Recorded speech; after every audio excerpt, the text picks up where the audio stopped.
Hey there, welcome to Brad Arrows. Tonight, we've got hours of chilling horror stories combined with soothing rain sounds to help you relax and sleep.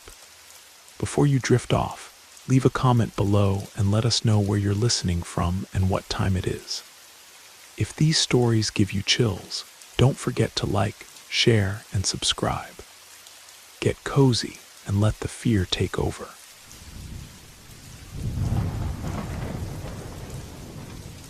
A few years back, I worked at Reynolds and Associates, an ambitious tech startup in Raven Crest, Oregon.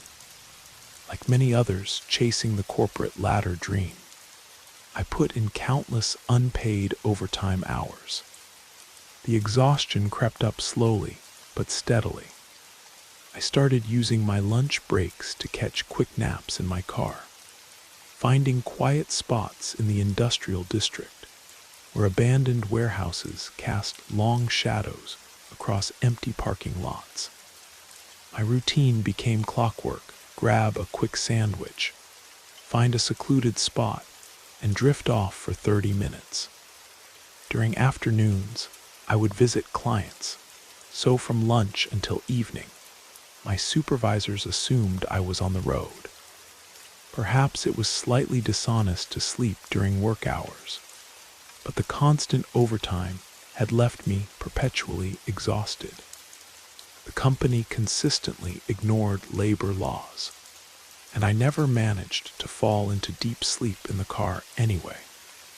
Looking back, maybe that's why the sleep paralysis found me. It was a bitter December afternoon when it happened. I was heading to meet a client when I spotted a perfect spot to rest an empty lot beside an abandoned warehouse, hidden from the main road by overgrown bushes. The industrial skeleton of the building loomed above me as I reclined my seat, ate my lunch, and started reading. Before I knew it, I had drifted off.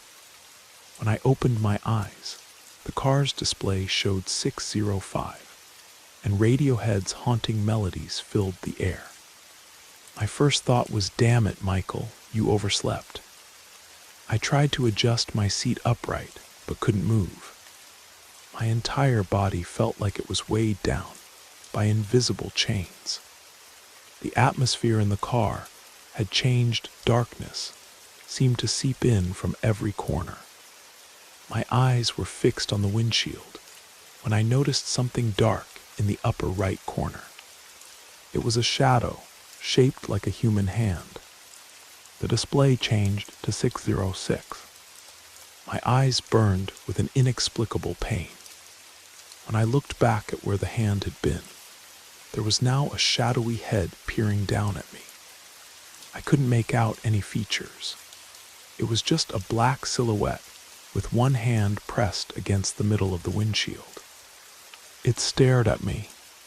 Even without visible eyes, I knew it was watching me, studying me like a specimen in a glass case. While it observed, waves of intense emotions washed over me, overwhelming anger, followed by crushing sadness. I'd heard stories about people experiencing these sensations near paranormal entities, but I'd always dismissed them as fantasy. This was different. It felt like I was absorbing someone's final moments of despair. I remained paralyzed, trapped in this bizarre standoff. My mind raced, trying to make sense of what was happening. Was I still asleep? What was this shadow being? All the while, it remained motionless, studying me with its featureless face. Suddenly, I lost even the ability to move my eyes. The colors around me began to fade. The book on my passenger seat disappeared. The LCD clock vanished. I was slipping into complete darkness. Then I heard it, a knock against the window. Terror peaked inside me. I still couldn't move, and now something was trying to get in. Another knock came, louder this time. Suddenly, the paralysis released its grip. The world rushed back into focus, bright daylight flooding my car. The clock showed 2:30 nowhere, near the 6:05 I'd seen earlier. The knock came again, but this wasn't part of the nightmare. I looked out my window and saw two shadows, their faces obscured by the bright sunlight.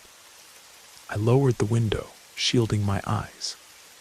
Two police officers stood before me, one around 35, the other closer to 45. They introduced themselves as Detective Harris and Officer Fisher. Still disoriented and on edge, I probably came across as defensive when I asked, "What's the problem?" "What are you doing here?" The older Officer Fisher replied calmly, "We noticed you've been parked here for a while." "I was just taking a nap," I explained. "Is this private property or something?" "I didn't mean to trespass." "No, that's not the concern," Fisher said carefully. "With the current economic situation, when we see someone alone in an isolated area like this, we just want to make sure you're not doing anything rash." It took a moment for his meaning to sink in. "Sir, are you suggesting I came here to take my own life?" I explained honestly about being exhausted from work, but assured them I had no such intentions. I could never have prepared myself for Fisher's response. "Sir, with all due respect, we saw what you were doing in your car. You were strangling yourself to the point that your eyes rolled back. Are you certain nothing's wrong?" His words hit me like a physical blow. Eventually, I managed to convince them I would be fine and promised not to return to that spot. I got out of there as quickly as possible and headed back to the office. I called my client and arranged a phone consultation instead. I couldn't bear to be alone. I left that area feeling deeply shaken. After that day, I couldn't bring myself to take naps in my car anymore. Every time fatigue crept in, I would remember that shadow and Officer Fisher's disturbing words. I slipped into a mild depression from sleep deprivation and stress, and my work suffered. Within a month of encountering the shadow, I left my job at Reynolds and Associates. No one complained or tried to stop me. I was saving myself from an inevitable firing. To this day, I'm unsure what I encountered. Sometimes I tell myself it was just a vivid nightmare brought on by exhaustion and poor mental health. But deep down, I know better. For better or worse, that experience pushed me to leave a toxic workplace and prioritize my well-being. Still, I live with a lingering fear that the shadow might return if I ever sink into another period of darkness in my life. That experience taught me a harsh lesson about the importance of mental health and work-life balance, things we too often take for granted until something forces us to pay attention.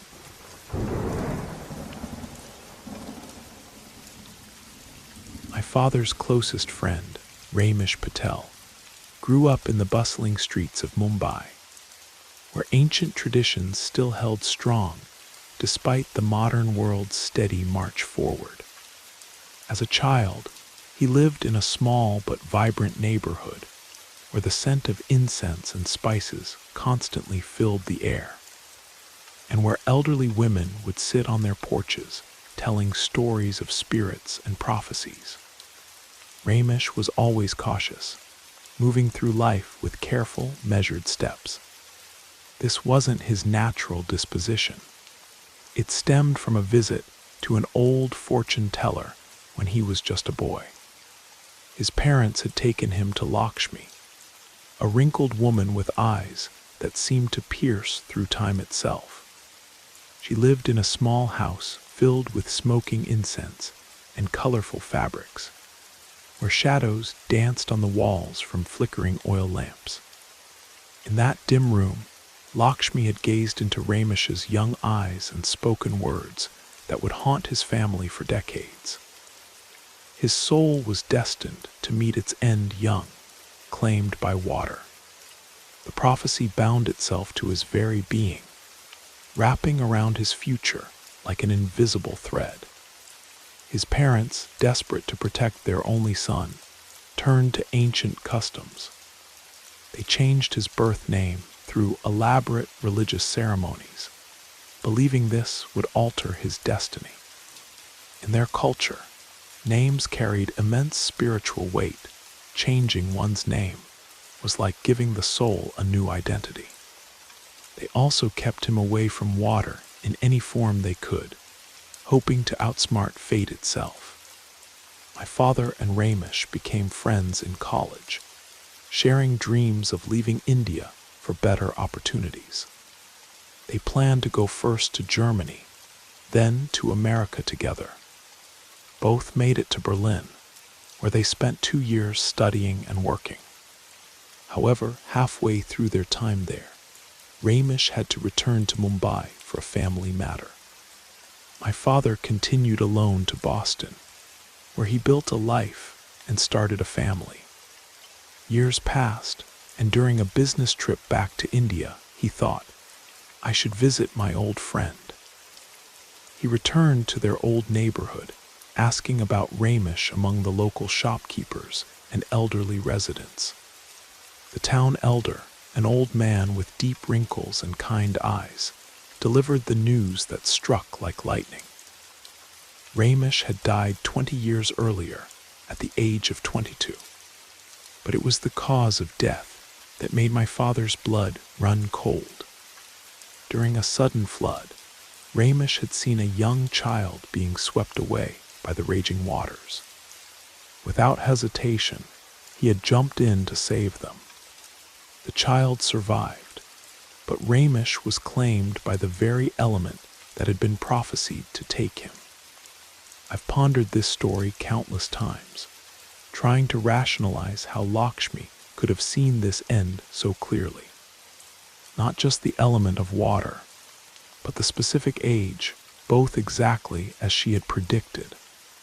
Some might call it coincidence, but my parents have dozens of similar stories from their time in India. Tales where the unseen world reached out and touched the visible one, where ancient wisdom proved itself true in ways that defy modern explanation.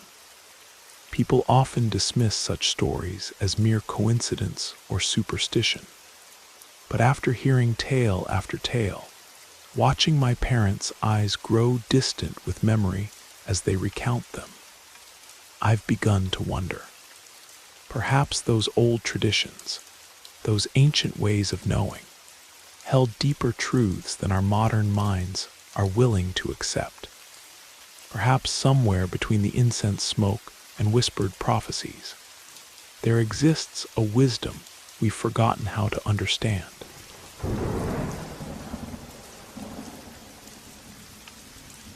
I have several stories to share from my time working at Oakwood Care Center. I often picked up night shifts during my days off, working from 11 at night until 7 in the morning, sometimes even doing double shifts. The facility had 2 wings, and one particular night while working alone in the East Wing, something happened that I still can't explain. It was around 3 in the morning when I heard it, the distinct sound of a walker with rubber stoppers scraping against the polished floor tiles. The kind where the front has wheels and the back has those little rubber feet. I was at the nurse's station and thinking it was probably Mrs. Henderson wanting her pain medication, as some residents would walk up instead of using their call buttons. I waited, listening to the walker's steady approach. After a while, I realized something wasn't right. The sound should have reached me by now. The nurse's station wasn't that far down the hall. Rising from my chair, I walked to the doorway and peered into the corridor. The fluorescent lights cast a pale glow over the empty hallway. There was absolutely no one there. The moment I reached the doorway, the sound simply stopped. Confused and slightly unnerved, I did a complete round of checks. I visited every room, including the empty ones. All residents were sound asleep in their beds, and every vacant room was exactly that, vacant. Another evening, during the 2 to 10 shift, I was sitting with two other aides, Amanda and Patrick, at our round table in the front room of the nurses' station. Our station was divided into 2 rooms, with a large open wall between them. There was a substantial medication cart just inside the second room, visible diagonally through the doorway from where we sat. We were all chatting when suddenly we heard an odd scraping noise. Our eyes turned toward the med cart, where we witnessed something inexplicable. A styrofoam cup full of plastic spoons suddenly launched itself off the cart with tremendous force, scattering spoons across the room like confetti. I got up to investigate, knowing that this cup had Velcro on its bottom, specifically to prevent it from tipping when we moved the cart. I tried recreating the incident, attempting to knock the cup over, but it was impossible without deliberately using significant force to pull it free from the Velcro.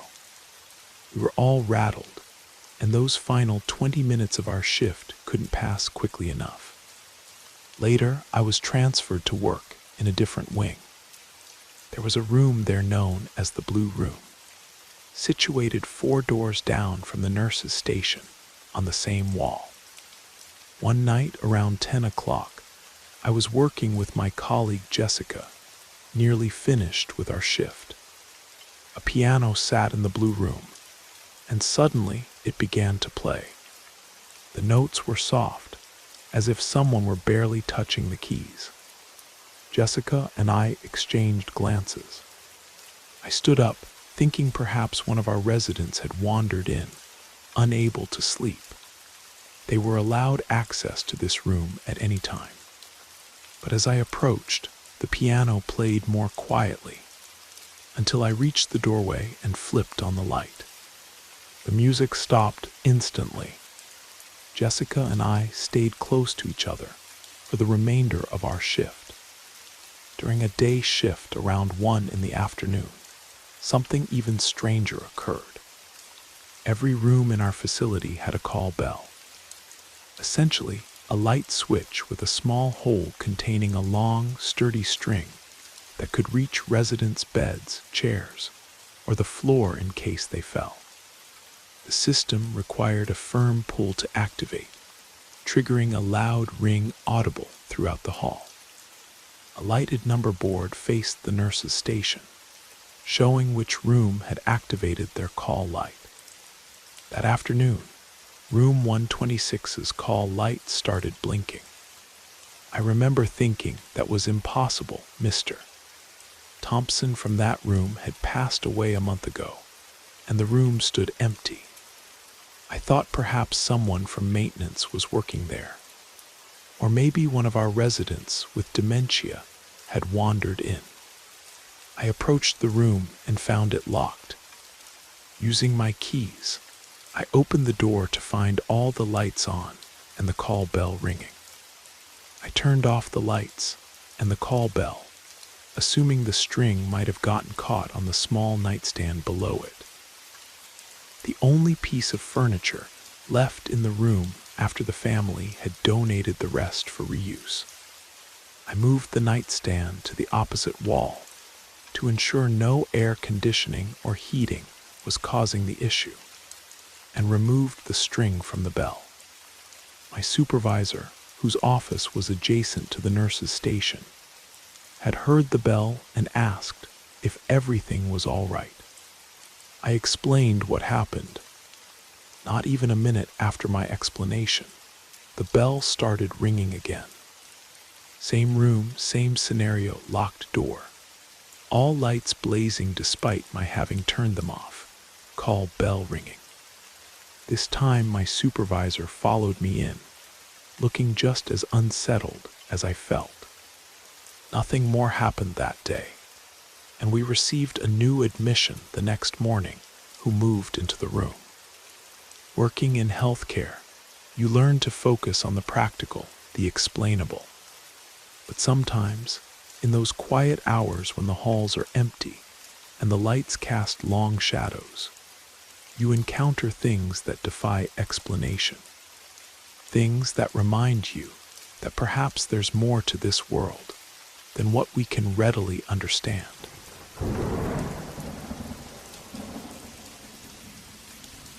October 19th, 6 years ago.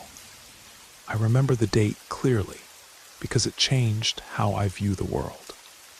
I had just returned from my afternoon classes around 11:30 and found myself alone in our old Victorian house. The autumn air was crisp, and fallen leaves scattered across our front porch as I made my way inside. I spent some time organizing my notes from class, and by 2:30 in the afternoon, an overwhelming wave of tiredness washed over me. Being the typical college student I was, I decided to surrender to the afternoon drowsiness. I set my phone alarm for a 20-minute power nap and settled into my bed beneath the warm sunlight streaming through my window. I fell asleep quickly, but after what felt like just 5 minutes, I was startled awake by my bedroom door creaking open. For a split second, panic gripped me before our golden retriever, Luna, jumped onto my bed and curled up next to me. Relieved, I drifted back to sleep. Another 5 minutes passed when I suddenly jolted awake again. This time, I was absolutely certain someone was standing beside my bed, just behind me. My mind immediately assumed it was my mother, probably annoyed to find me sleeping in the middle of the day. I awoke and turned around in one fluid motion, ready to defend my impromptu nap, but there was no one there. Confused, I checked my phone. Still 8 minutes remained on my alarm. I tried to go back to sleep, but was awakened by my phone ringing. It was my mother, and her voice carried news that made my blood run cold. My great-aunt Alina, who had been in the hospital for the past week after a stroke-like episode, had passed away at 1 o'clock. Then my mother said something that made the hair on my neck stand up. She knew Aunt Alina was going to die today, because she had seen a wraith that very morning. My mother, being Scottish, carried with her the old-world beliefs of her homeland. She explained that when she had checked on me early that morning before taking my brother to school, she had seen a wraith, a kind of spirit messenger, standing next to my bed. My mind suddenly felt like it was short-circuiting. The presence I had felt. My mother's words echoed in my ears as she described her own encounter with the wraith. She told me that in Scottish tradition, these spectral visitors often appeared as harbingers of death, warning family members of an impending loss. The terror of understanding crept over me slowly, like frost spreading across a window pane.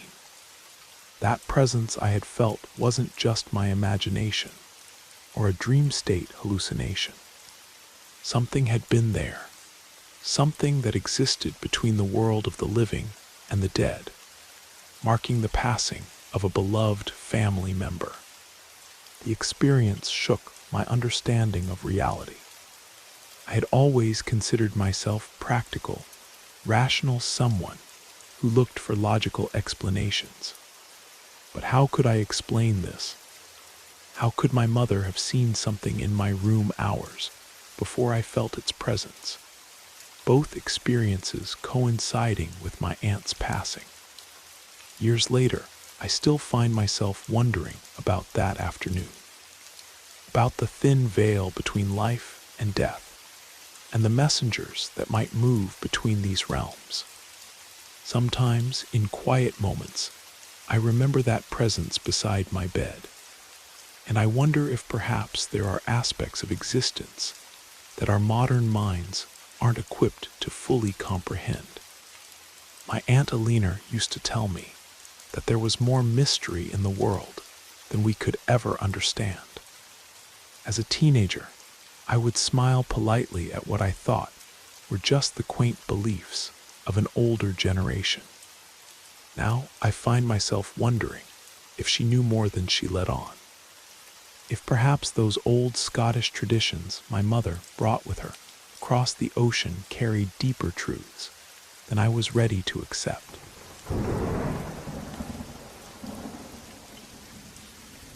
Story 5. The old stories about Wonderland Park had been circulating for years. They said after the park went bankrupt, the owner, consumed by despair, had taken his own life. According to local legend, they found his body swaying from the highest point of the Ferris wheel, a dark silhouette against the dawn sky. People claimed that on certain nights, the massive wheel would turn by itself, its rusted metal groaning like a forgotten spirit's lament. Naturally, these tales captured our imagination. Marcus, who always claimed he could sense supernatural presences, was especially eager to investigate. It took some convincing to get Ryan and Peter on board, but eventually, our small group of paranormal enthusiasts decided to visit the abandoned park. We chose a moonlit night, thinking the natural illumination would make everything more visible while maintaining the eerie atmosphere we sought. Finding the location proved challenging. The park lay hidden in the Appalachian Mountains, far from any main roads. As we drove up the winding mountain path in my old Subaru, I noticed we hadn't passed another vehicle for at least an hour. Finally, around 2 in the morning, we discovered the abandoned park. The moonlight cast long shadows through the deteriorating structures, creating twisted silhouettes against the ground. I parked in the lot of a nearby closed motel, as the access road to the park had long since crumbled into disrepair. We figured we could walk the rest of the way. The desolate path would only add to the experience. I had just turned off the engine, and everyone was unbuckling their seatbelts when we heard it, an unmistakable knocking on the passenger side window. Marcus, who sat in the front passenger seat, froze. The car, which moments ago had been filled with excited chatter, fell silent. The silence felt overwhelming. We were miles from civilization, hadn't seen another soul for hours, and the motel's parking lot was completely empty. Logic dictated that it was impossible for someone to knock and disappear without any of us spotting them. I peered out my window into the darkness, my heart pounding against my ribs. The tension in the car was palpable, like that moment in horror films just before the jump scare. Sweat beaded on my forehead despite the cool mountain air. Nobody wanted to break the silence. Marcus, usually the bravest of our group, turned to me with an unusually pale face and whispered, "Let's get out of here." Just then, another knock came from the rear of the car. I glanced in the rearview mirror, but saw nothing except darkness. The sound wasn't like a random stone hitting the car. It was deliberate, measured, like someone trying to get our attention. My hands trembled as I started the car. I drove away with extreme caution, fighting the urge to speed off into the night. Something about the situation demanded careful movement, as if we were being watched by an unseen presence. We We drove until we reached a well-lit gas station in the valley below, where the fluorescent lights and presence of other people helped calm our nerves. Under the harsh station lights, we began discussing what had happened. Marcus, still visibly shaken, said, "That was a warning. Something was telling us to stay away. And I can still feel it. It followed us." We continued driving further from the mountains, and gradually the oppressive atmosphere lifted. It felt like emerging from deep water into clear air. A weight we hadn't fully recognized suddenly disappeared. We stopped to inspect the car and found several deep scratches on the passenger side door. That night, we made a pact never to go ghost hunting again. Some things don't want to be hunted, we realized. Or perhaps some things prefer to do the hunting themselves. I often wonder what would have happened if we'd ignored those knocks and continued with our original plan. But deep down, I'm grateful we'll never know. I can only imagine what might have awaited us in that abandoned park, among the rusted remains of forgotten dreams and the shadows of tragedy. Sometimes the most powerful paranormal experiences aren't the ones where you witness something extraordinary, but rather the ones where something prevents you from going too far, from crossing boundaries that were never meant to be crossed.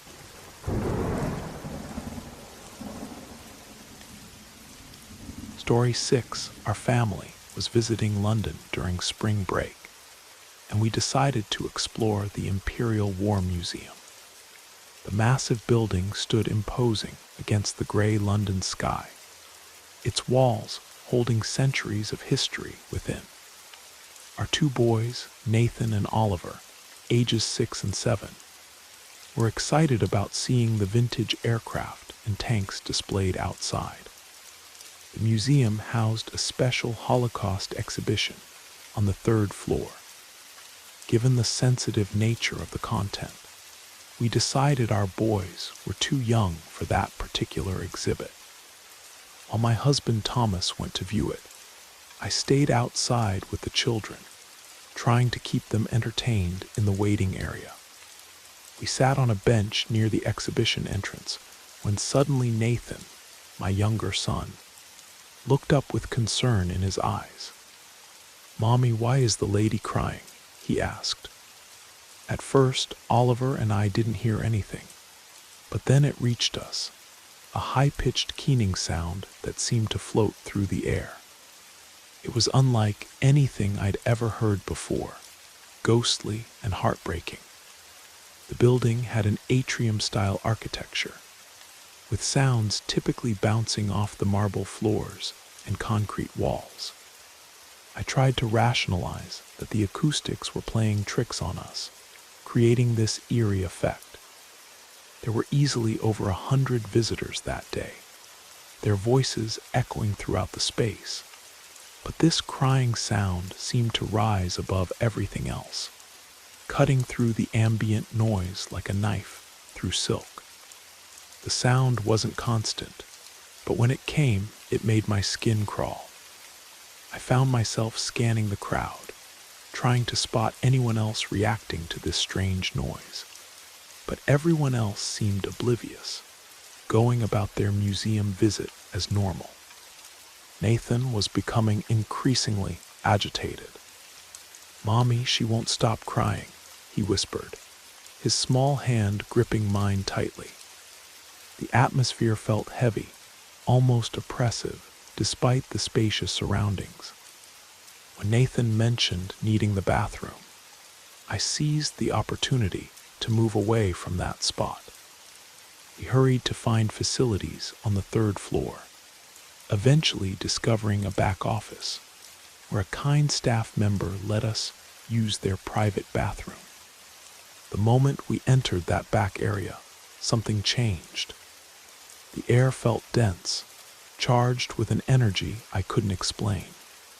The hair on the back of my neck stood up, and we all felt it, Whatever was there was incredibly powerful, and it seemed to be following us. Without discussing it, we all knew we needed to leave. We practically ran down to the main floor and out of the building, our footsteps echoing through the halls as we fled. When Thomas emerged later, looking for us, we told him about the crying sounds from the Holocaust exhibit. His face showed confusion. He hadn't heard anything unusual during his entire visit. Later that evening, my curiosity led me to research the building's history. What I discovered sent chills down my spine. According to historical records, the museum building had previously been the Bethlehem Royal Hospital, more commonly known as Bedlam. This notorious psychiatric institution had housed patients under some of the most abhorrent conditions ever recorded, with the worst period spanning over a century. The weight of this knowledge settled heavily on my shoulders. How many tears had those walls absorbed? How many cries of anguish had echoed through those halls, long before they housed war memorabilia and historical artifacts? Perhaps what we heard wasn't just an acoustic anomaly. Maybe it was an echo of the building's tragic past, a reminder that sometimes places remember their history in ways we can't fully comprehend. Nathan still occasionally talks about the crying lady, though years have passed. When he does, I notice Oliver goes quiet, clearly remembering that day. We've visited many museums since then, but we've never experienced anything quite like what we encountered in those halls. Sometimes I wonder if that crying woman found peace, or if she still wanders those corridors, her sorrow echoing through time, touching the hearts of those who can hear her lament.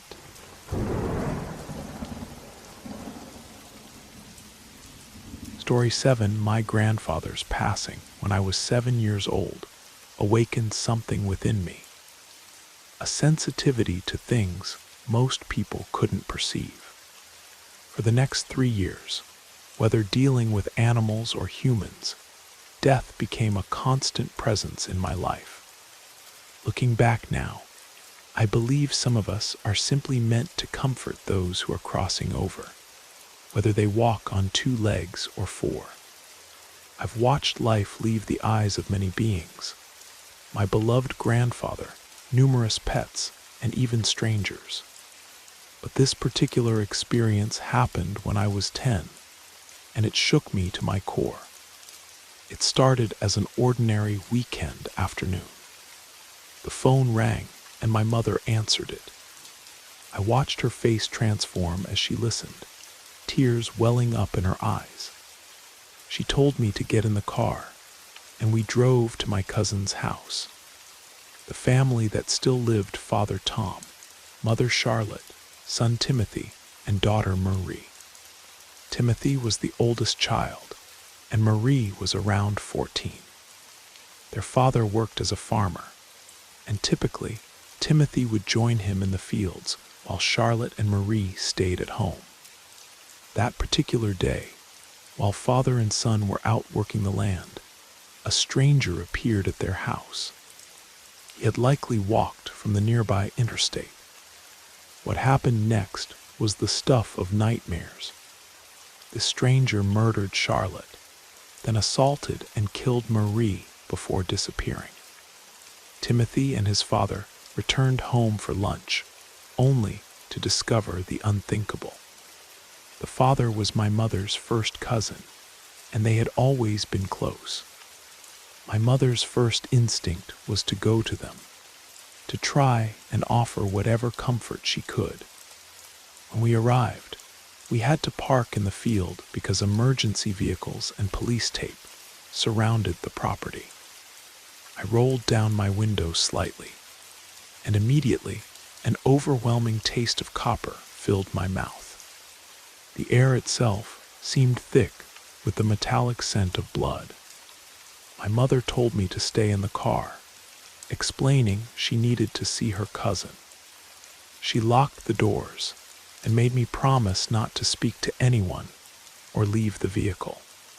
From where I sat, I could see the lawn covered in flashing lights and yellow tape.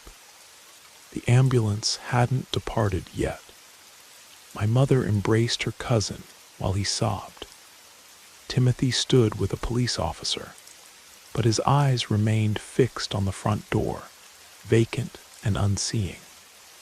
I knew something terrible had happened here. The taste of blood wouldn't leave my mouth, and every instinct screamed at me to run. I was contemplating opening the door and fleeing to where? I didn't know, just somewhere away from this place, when a kind-looking police officer knocked on my window. He wore a navy blue uniform and had gentle eyes. I told him my mother was with her cousin, but that I wanted to leave.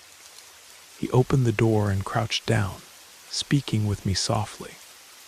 As we talked, I began to calm down, and the taste of blood gradually faded. Whenever I would ask about what had happened, the officer in navy blue would skillfully change the subject. Eventually, my mother returned, and the officer said goodbye. When my mother asked why my door was open despite her specific instructions to keep it locked, I told her about the police officer. Her face went pale. There had been no officers near the car. I thought about it. He had opened a locked car door effortlessly. His navy blue uniform stood out because our local police wore brown. Days later, I learned that Charlotte had been killed right in front of the front door, her blood staining the wood. That mysterious officer had kept me from seeing something no child should witness. 20 years passed before DNA evidence finally solved the murders. The perpetrator had been traveling the interstate, leaving a trail of violence in his wake. By the time they identified him through DNA analysis, he was already dead. Charlotte and Marie never received earthly justice, and to this day, I wonder about the identity of that officer in navy blue. I know our farming community changed after that day. People installed better locks, bought more guns. There's a memorial bench for Charlotte and Marie at my old school now. And sometimes, late at night, I still think about that mysterious officer, whoever or whatever he was, who protected a frightened child from witnessing the aftermath of unimaginable tragedy. Perhaps not all spirits mean us harm. Some might stay behind simply to shield the innocent from life's darkest moments.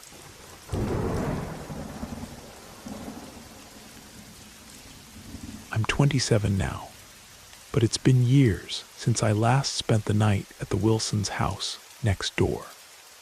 Every time I stayed overnight there, something felt wrong. One particular incident stands out clearly in my memory. It was Super Bowl Sunday, Patriots versus Panthers. The Wilsons were hosting a party, and after the game, about 10 of us kids ended up spending the night. We mostly watched the Puppy Bowl since we were young. The one kid who idolized Brady made us watch some of the actual game. As the night wore on and the parents dozed off upstairs, we tried to stay awake as long as possible. It must have been around 3 in the morning when all of us kids were startled awake by a loud crash. The sound of breaking glass coming from the bathroom. We could clearly see the bathroom door from our position in the living room. All the adults were asleep upstairs with their own bathroom. There was no reason for them to come down and use this one. For over an hour, we sat there watching the bathroom door, but nobody ever came out. In the morning, we naturally woke up early, being kids, and went to wake the adults to tell them what happened. They didn't believe us, assuming we had caused the noise ourselves. But here's what made it truly inexplicable.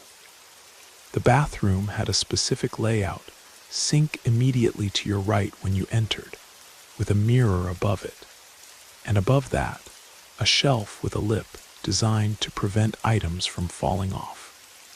When we investigated the next morning, we found something bizarre. A large cologne bottle, about 1 liter in size, had seemingly been thrown from the shelf above the mirror. It landed 20 feet across the bathroom, against the bathtub. The strange part: all the broken glass was pushed up against the side of the tub. None of it was below the shelf where the bottle had originally sat. It was as if someone had thrown it with tremendous force directly at the tub.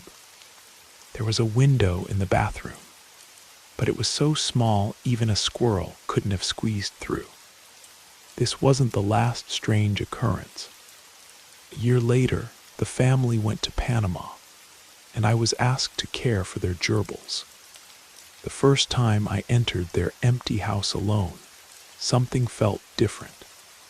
I'd been there countless times before, always entering through the back door, crossing their driveway to the garage, going onto their screened porch, and accessing the house that way. Never once had I felt uneasy until that day. The moment I stepped inside, the air felt heavy, oppressive. Every nerve in my body screamed that I shouldn't be there. I knew I had to feed their gerbils, so I forced myself to get the food and water. But the feeling of hostility was overwhelming. I learned later that not the previous owner, but the one before that, had hanged himself in that same bathroom where we'd heard the glass breaking. Perhaps whatever lingered there simply didn't like visitors. Or maybe it was trying to tell us something about its tragic end. Either way, that house taught me that sometimes places hold onto their history in ways we can't fully understand. And sometimes they find ways to make their stories known.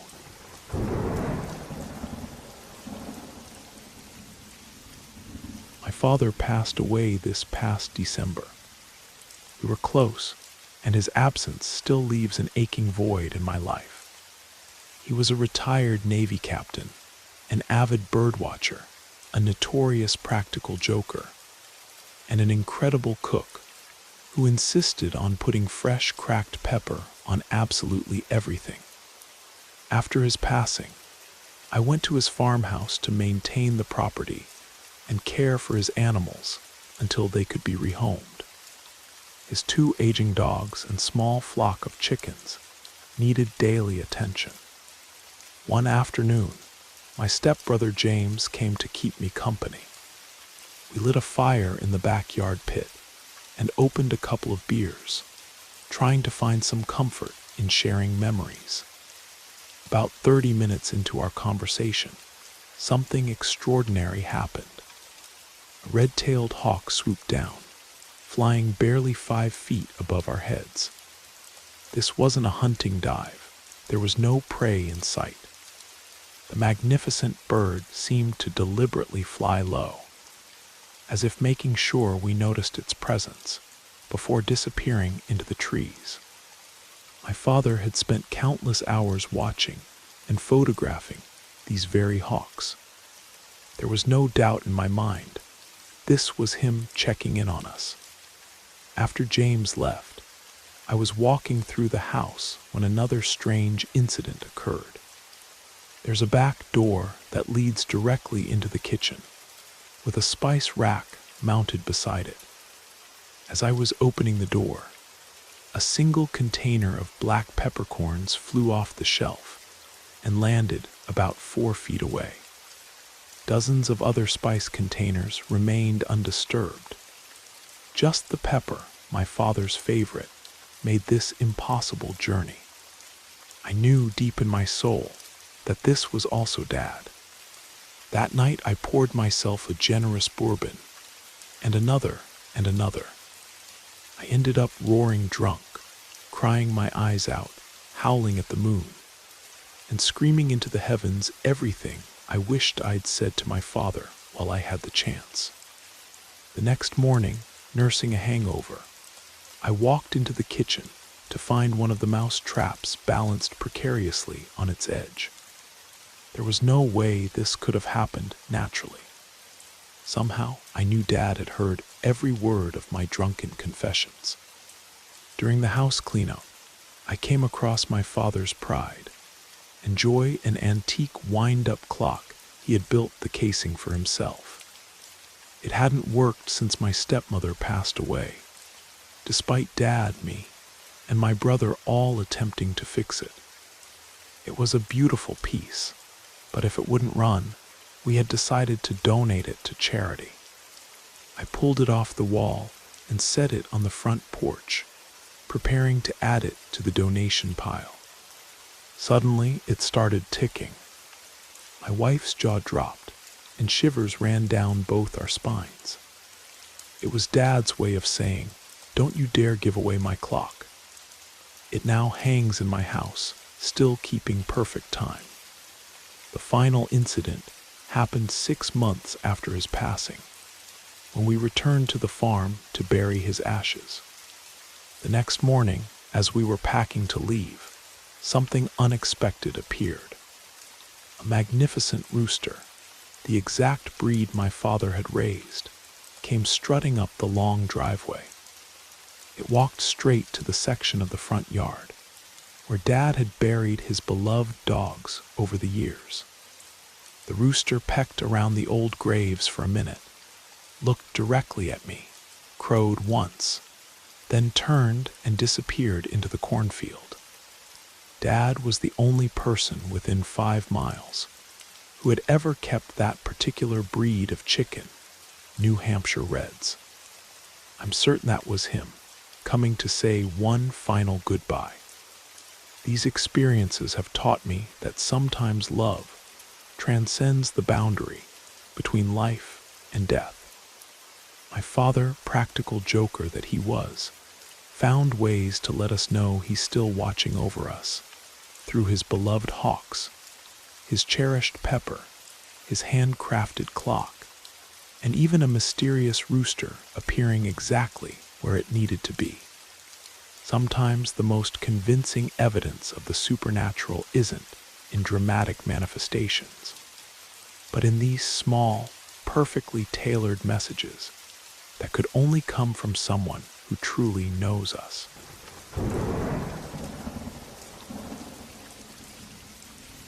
Story 10. Dan, there was a guy I used to work with called Danny. Everyone knew him as Dan, and he was generally a chill person who got along with everybody, though he had his quirks. He believed in all sorts of things, aliens, ghosts, government experiments, the works. Though not religious, he had an intense curiosity about the supernatural world. While hanging out at work, he would tell us about bizarre occurrences at his house, like seeing strange lights in the sky and experiencing paranormal activities. Some of his stories seemed quite far-fetched, but I would listen anyway, more amused than convinced. A few weeks later, he invited me over for drinks. I was driving, so I stuck to water, but I still went to be social. The conversation inevitably turned to ghost stories, and he started telling me about an incident where he was eating an apple when it suddenly exploded in his hand. I laughed it off initially, thinking the apple must have burst from how he was holding it, creating pressure points. But Dan was dead serious. He pulled out his phone and showed me several pictures of himself with a cut on his cheek, allegedly caused by the exploding apple. While I remained skeptical about a ghost being responsible, I couldn't deny something strange had happened. Then he said, "Hold on, let me show you something else," and retrieved a shoebox full of photographs from a recent Christmas celebration. "Look through these," he said with an unusual intensity in his voice. "You'll see." With a deep sigh, I began flipping through the photos' typical holiday scenes. Kids opening presents, family having Christmas dinner, people enjoying drinks, and a group shot. That's when I stopped cold. This photo made my blood run cold. His family was standing in front of a large mirror, and in the reflection, clear as day, was an Edwardian-era girl smiling directly at the camera. This wasn't one of those ambiguous, could be a smudge situations, nor was it hidden behind someone or barely visible. This was a crystal-clear color photograph, but the girl's reflection appeared in black and white. You could make out every detail, her face, her smile, her period clothing, her hands, everything. But it didn't end there. Dan said quietly, "Told you I wasn't kidding." I moved to the next photo, and my hands started trembling. The family members had shifted positions, and so had the girl. She was now in a different pose, smiling wider, showing her teeth. The black and white figure stood right there in the mirror's reflection, as if she'd been part of the family gathering all along. I felt like someone had dumped a bucket of ice water over me. The air in the room seemed to change. I felt watched, unwelcome, like I had stumbled upon something I wasn't meant to see. I carefully returned the photos to their box and left shortly after. To this day, I remain skeptical about most supernatural claims. I don't believe in ghosts or spirits as a general rule, but I know what I saw in those photographs, and I know how it affected me.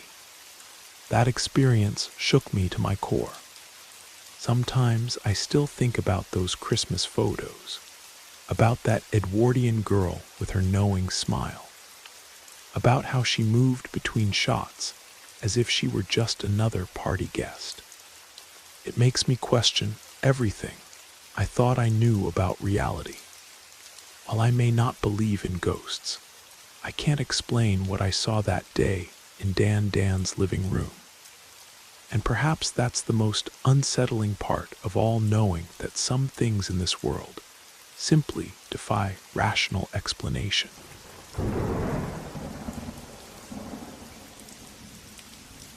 Story 11, Ghost Stories.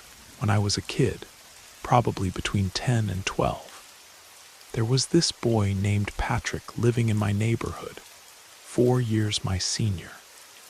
We used to play together, and he would tell us these incredible stories about supernatural occurrences in his house.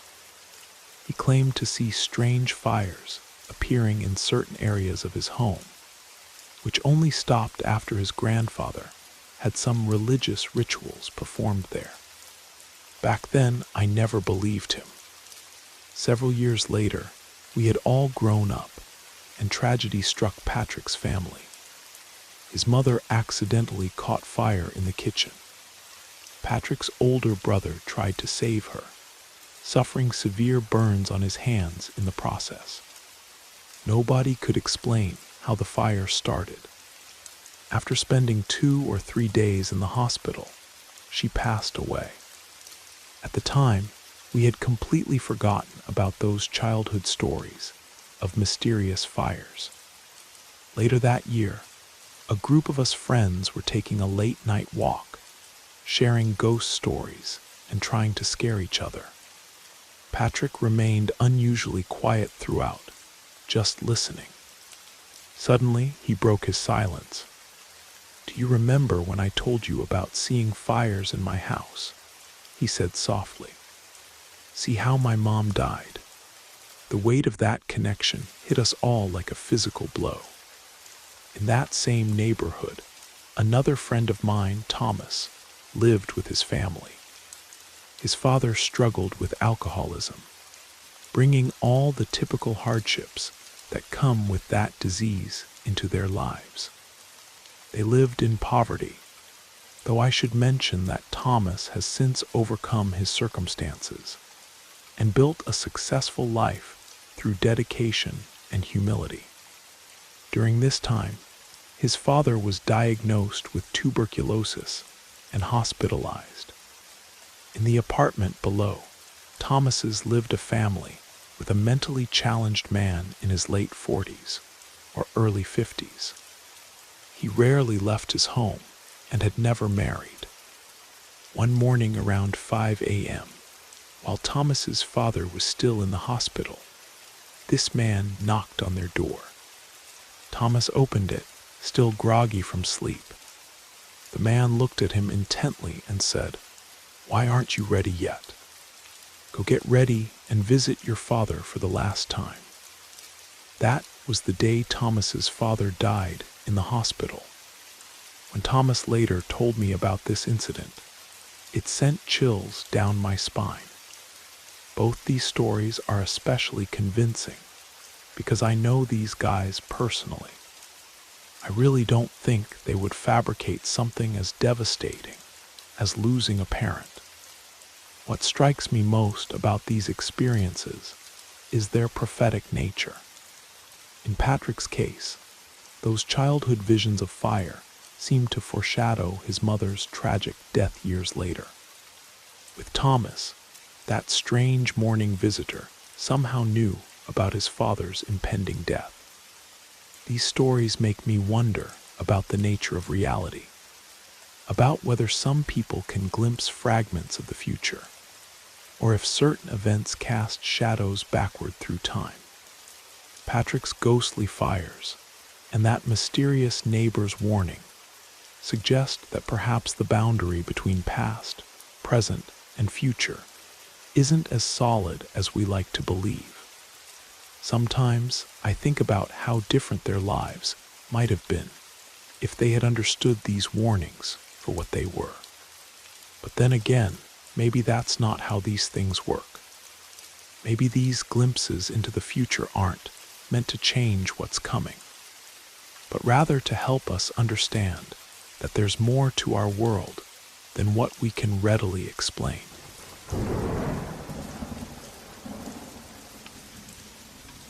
Story 12. The smiling entity. My family has always been sensitive to paranormal activity, especially the children.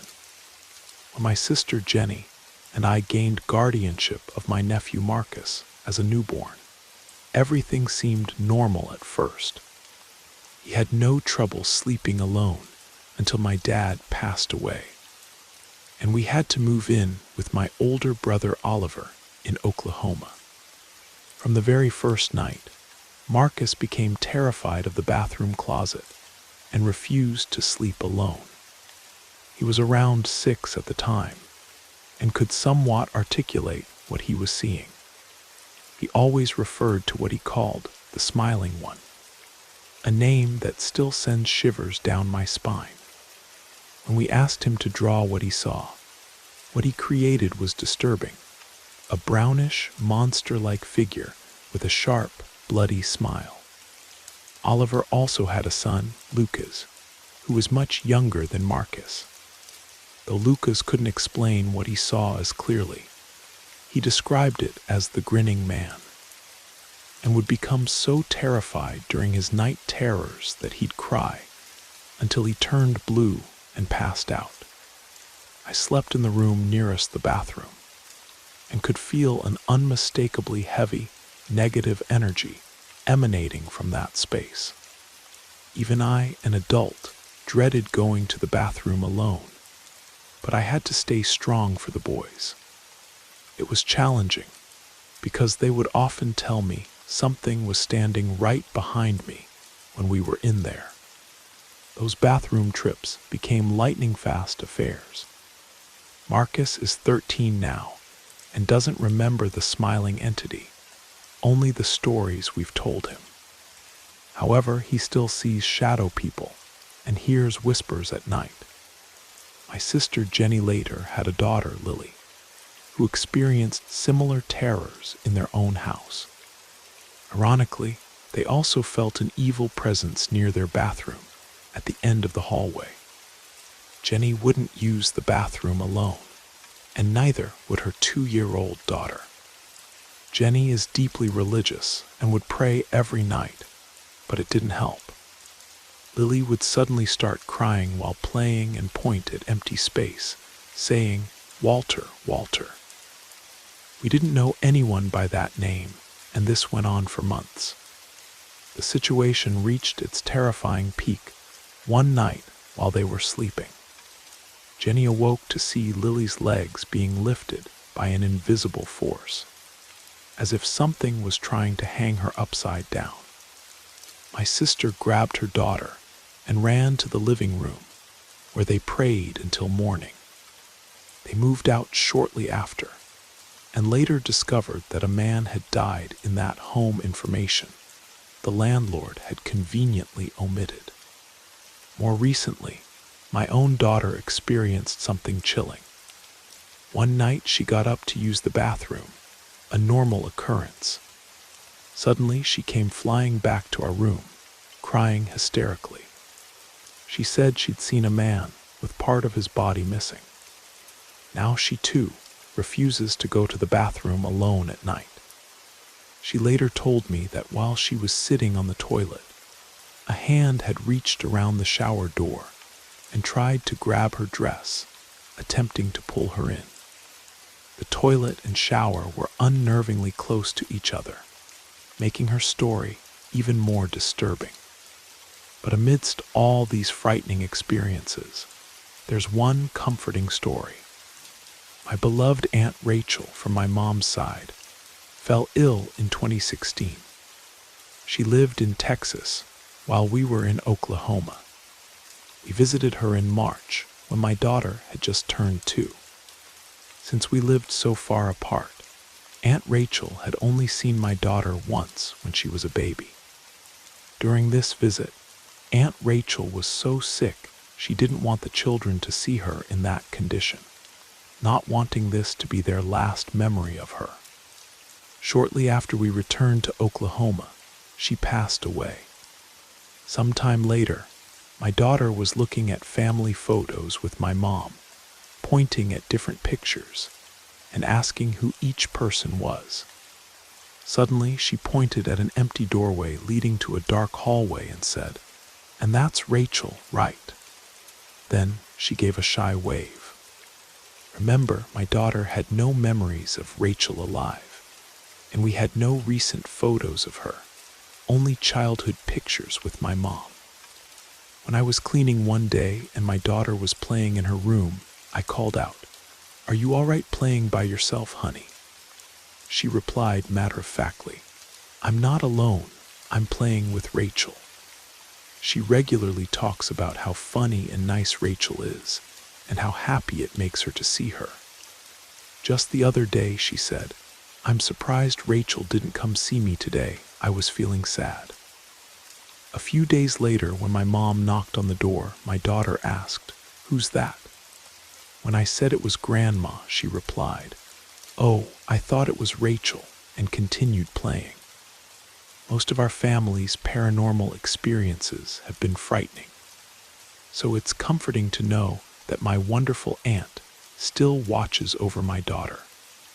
It's worth noting that I personally have never seen ghosts, not as a child or adult, and while I've experienced sleep paralysis, I've never seen entities during those episodes. Perhaps some of us are just more attuned to the other side than others.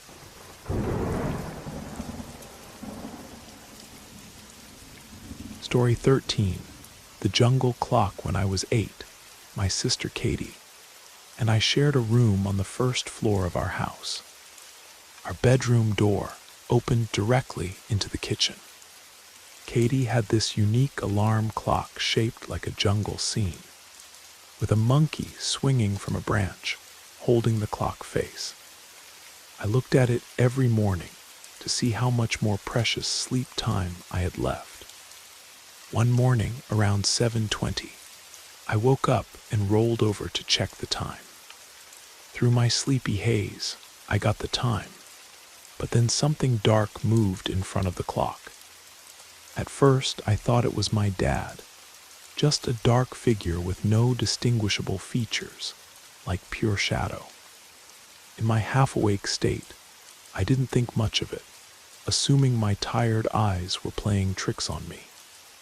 I started rubbing my eyes and felt the presence sit at the foot of my bed. Naturally, I asked, "What is it, Dad?" But no answer came. I sat up quickly, fully alert now, but no one was there. Looking back at the monkey clock, less than a minute had passed. Heart pounding, I sprinted into the kitchen, expecting to find my dad. The only person there was my mom at the counter, who looked startled by my sudden appearance. Before she could ask what was wrong, I blurted out, "Mom, where's Dad?" Confused, she replied, "He left around 6:30, probably at work by now." Why, obviously, I couldn't tell her the truth. She'd think I was crazy. So I just mumbled, "Never mind, thanks, Mom. I'm going back to bed." For many years, I forgot about this incident. Then one day, my older sister asked me if I'd ever seen a black figure walking through the house. My heart stopped as I realized my eyes hadn't been playing tricks on me all those years ago. Years later, I finally told my dad, who remains a skeptic to this day. He dismissed my story, saying it just made him think someone had broken into the house. But that was impossible. My mom would have known if anyone had entered. What's most interesting about this experience is my immediate assumption that the figure was my father. Perhaps it wasn't there to harm me at all. Maybe it was a protective spirit passing through, which is why my young mind instantly associated it with the safety and security of my dad. The way I process the experience is particularly fascinating. Instead of being terrified by a shadow figure in my room, my sleepy brain simply categorized it as something familiar and safe. It wasn't until later, when I was fully awake and realized it couldn't have been my father, that the true strangeness of the encounter hit me. Looking back now, I believe what I experienced that morning wasn't just a trick of light or a child's imagination. The fact that my sister independently saw similar figures in our house suggests something supernatural was indeed present.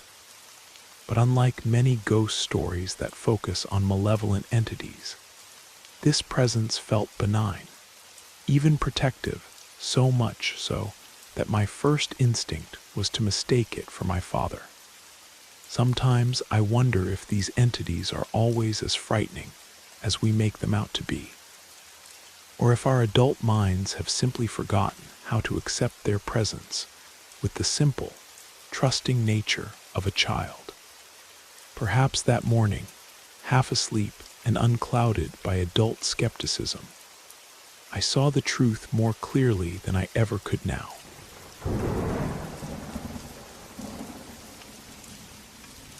Story 14. The Forgotten Fun Fair. I'm not one to scare easily, but what happened to me and my friends at the abandoned amusement park that night still makes me shudder. We'd heard rumors about this old park hidden deep in the mountains. People said after it closed down, the owner ended his life by hanging himself from the Ferris wheel. According to the stories, they found his body there at dawn, gently swaying in the morning breeze. Some locals claimed the old Ferris wheel still turned by itself at night, the rusted metal groaning like a lost soul's lament. The urban legend intrigued us, especially Marcus, who had a self-proclaimed sensitivity to supernatural phenomena. Getting Alex and James to join us took some convincing, but eventually, our group decided to investigate. We planned our expedition for a dark night, though the moon was full enough to provide some visibility. Finding the location proved challenging. The park truly was isolated, tucked away in dense forest. As we drove up winding mountain roads, I noticed we hadn't passed another vehicle for over an hour. Finally, around 2 a.m., we located the abandoned park. With no functioning streetlights, the moon cast elongated shadows through the deteriorating structures, creating unsettling silhouettes against the ground. I parked at a derelict motel nearby, since the access road to the park had crumbled beyond use. We figured we'd walk the remaining distance. The eerie atmosphere would only enhance our ghost hunting experience. I had just turned off the engine, and everyone was unbuckling when we heard it. 3 distinct knocks on the passenger window. Marcus, sitting in the passenger seat, froze. Our excited chatter died instantly, replaced by a heavy silence. The silence felt suffocating. We were miles from civilization, hadn't seen another soul for hours, and the motel's parking lot was completely empty. Logic said it was impossible for someone to knock and vanish, without any of us spotting them. I peered out my window into the darkness, my heart hammering against my ribs. The tension in the car was unbearable, like those moments in horror films just before the jump scare. Sweat beaded on my forehead, despite the cool mountain air. Nobody wanted to break the silence. Marcus, usually our bravest, turned to me with an ashen face and whispered, "We need to leave." Now, just then, another series of knocks came from the rear of the car. I checked the rearview mirror, but saw only darkness. These weren't random sounds like stones hitting the car. They were deliberate, rhythmic, as if something was trying to get our attention. My hands trembled as I started the engine. I drove away with extreme caution, fighting the urge to speed off into the night. Something about the situation demanded careful movement, as if we were being watched by an unseen presence. We drove until we reached a brightly lit gas station in the valley below, where the fluorescent lights and presence of other people helped calm our nerves. Under the harsh station lights, we began discussing what happened. Marcus, still visibly shaken, said, "That was a warning. Something was telling us to stay away. And it followed us down the mountain. I can still feel it." We continued driving further from the mountains, and gradually the oppressive atmosphere lifted. It felt like emerging from deep water into clear air. A weight we hadn't fully recognized suddenly disappeared. When we stopped to inspect the car, we found several deep scratches on the passenger side door that hadn't been there before. That night, we made a pact never to go ghost hunting again. Some things, we realized, don't want to be hunted. Or perhaps some things prefer to do the hunting themselves. I often wonder what would have happened if we'd ignored those knocks and continued with our original plan. But deep down, I'm grateful we'll never know. The scratches on my car remained as a permanent reminder that sometimes the scariest paranormal encounters aren't the ones where you witness something extraordinary, but rather the ones where something prevents you from going too far, from crossing boundaries that were never meant to be crossed. Those knocks might have saved our lives that night, warning us away from something far more sinister waiting in that abandoned park.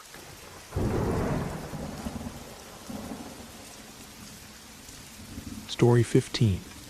The last message my father passed away this past winter. He was my hero, a retired Air Force colonel who had an incredible passion for wildlife photography, especially birds of prey. He was known for his mischievous sense of humor and his legendary cooking skills. always insisting that everything needed just a touch more black pepper. After his death, I took on the responsibility of maintaining his rural property and caring for his animals until we could find them new homes. His 3 dogs and small flock of chickens needed daily attention. One afternoon, my stepbrother Nathan came to keep me company. We built a fire in the backyard pit, opened a few beers, and started sharing memories. Halfway through our conversation, something extraordinary happened. A majestic golden eagle swooped down, flying impossibly close, barely 6 feet above our heads. This wasn't a hunting dive. There was no prey in sight. The bird seemed to deliberately fly low, as if ensuring we noticed its presence, before disappearing into the tree line. Dad had spent countless hours photographing these eagles. I knew in my heart this was his way of checking in on us. Later, when Nathan had left, I was walking through the house when something peculiar occurred.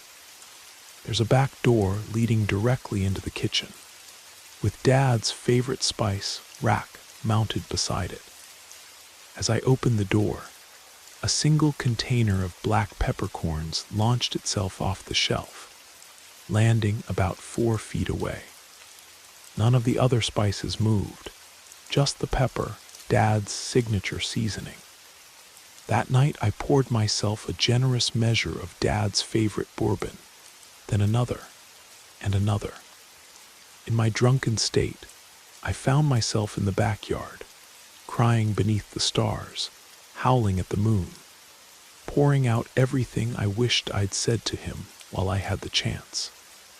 The next morning, nursing a wicked hangover, I stumbled into the kitchen to find one of the mousetraps perfectly balanced on its edge, something physically impossible without intervention. Somehow, I knew Dad had heard every word of my emotional outburst. During the house cleanout, I came across my father's masterpiece, an antique pendulum clock he had lovingly restored, crafting a custom wooden case for it. The clock hadn't worked since my stepmother's passing, despite repeated attempts by Dad, me, and my brother to repair it. Though beautiful, we had decided to donate it since it wouldn't run. I carefully removed it from the wall and placed it on the front porch, ready for donation. Suddenly, the clock started ticking. My wife's jaw dropped, and shivers ran down both our spines. It was Dad's way of saying, "Don't you dare give away my clock."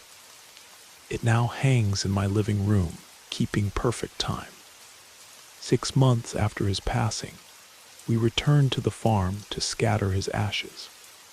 The next morning, as we were preparing to leave, something remarkable appeared. A magnificent red-tailed hawk, Dad's favorite bird to photograph, landed on the old fence post where he used to set up his camera. The bird studied us intently, tilted its head in an almost human-like gesture, then spread its wings and soared away over the meadow, where Dad had spent so many hours waiting for the perfect shot. Just as we thought the morning's magic was complete, we heard a distinct whistle, Dad's special call that he used to summon his dogs. All 3 of his elderly dogs, now living with different family members, but visiting for the ash scattering, suddenly perked up their ears and ran to the spot where they used to meet him every morning. These experiences have taught me that the bonds of love truly can transcend death. My father, ever the practical joker and natural teacher, found ways to let us know he's still watching over us, through his beloved birds of prey, his cherished pepper, his restored clock, and even through the memories of his faithful dogs. Sometimes the most convincing evidence of the supernatural isn't in dramatic manifestations, but in these small, perfectly personalized messages that could only come from someone who knows us completely.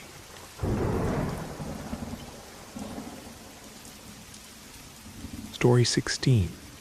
The Riverside House. I'm 27 now, and it's been years since I last spent the night at the Richardson family's house. They lived in a beautiful Victorian home right alongside the river. But every time I stayed overnight there, something felt deeply wrong. One particular incident stands out in my memory with crystal clarity. It was Super Bowl Sunday, with the Eagles facing the Chiefs. The Richardsons were hosting their annual party, and after the game, about 10 of us kids ended up staying over. We mostly watched the Puppy Bowl since we were kids, though Tommy, who idolized Mahomes, insisted we watch some of the actual game. As the night progressed and the parents dozed off upstairs, we tried our best to stay awake as long as possible. It must have been around 3 in the morning when all of us kids were startled by a loud crash. The distinct sound of shattering glass coming from the bathroom. From our position in the living room, we had a clear view of the bathroom door. All the adults were asleep upstairs with their own bathroom. There was no logical reason for anyone to use this one. We sat there watching the bathroom door for over an hour, but nobody ever emerged. In the morning, we naturally woke up early, being kids, and immediately went to wake the adults to tell them what happened. They dismissed our story, assuming we had caused the noise ourselves. But here's what made it truly inexplicable. The bathroom had a specific layout: sink immediately to your right when you entered, with an ornate Victorian mirror above it, and above that, a shelf with a decorative brass lip designed to prevent items from falling. When we investigated that morning, we found something bizarre. A large crystal perfume bottle, about 12 inches tall, had seemingly been thrown from the shelf above the mirror. It landed exactly 20 feet across the bathroom, against the clawfoot tub. The strange part, all the broken crystal was pushed up against the side of the tub. None of it was below the shelf where the bottle had originally sat. It was as if someone had thrown it with tremendous force directly at the tub. There was a small window in the bathroom, but it was a narrow stained glass panel that couldn't even be opened. This wasn't the last strange occurrence. A year later, the Richardsons went to Europe for a month, and I was asked to feed their Persian cats. The first time I entered their empty house alone, something felt different. I'd been there countless times before, always entering through the kitchen door, crossing their garden path to the conservatory, and accessing the house that way. Never once had I felt uneasy until that day. The moment I stepped inside, the air felt heavy, oppressive. Every nerve in my body screamed that I shouldn't be there. I knew I had to feed their cats, so I forced myself to get the food and water. But the feeling of hostility was overwhelming. Later, I learned that, during the house's early days, a previous owner had taken his life in that same bathroom where we'd heard the glass breaking. The house itself was beautiful, all original woodwork, stained glass, and river views. But something darker lurked beneath its Victorian charm. Perhaps whatever lingered there simply didn't like visitors. Or maybe it was trying to tell us something about its tragic history. Either way, that house taught me that sometimes places hold onto their past in ways we can't fully understand. And sometimes they find ways to make their stories known, whether we want to hear them or not.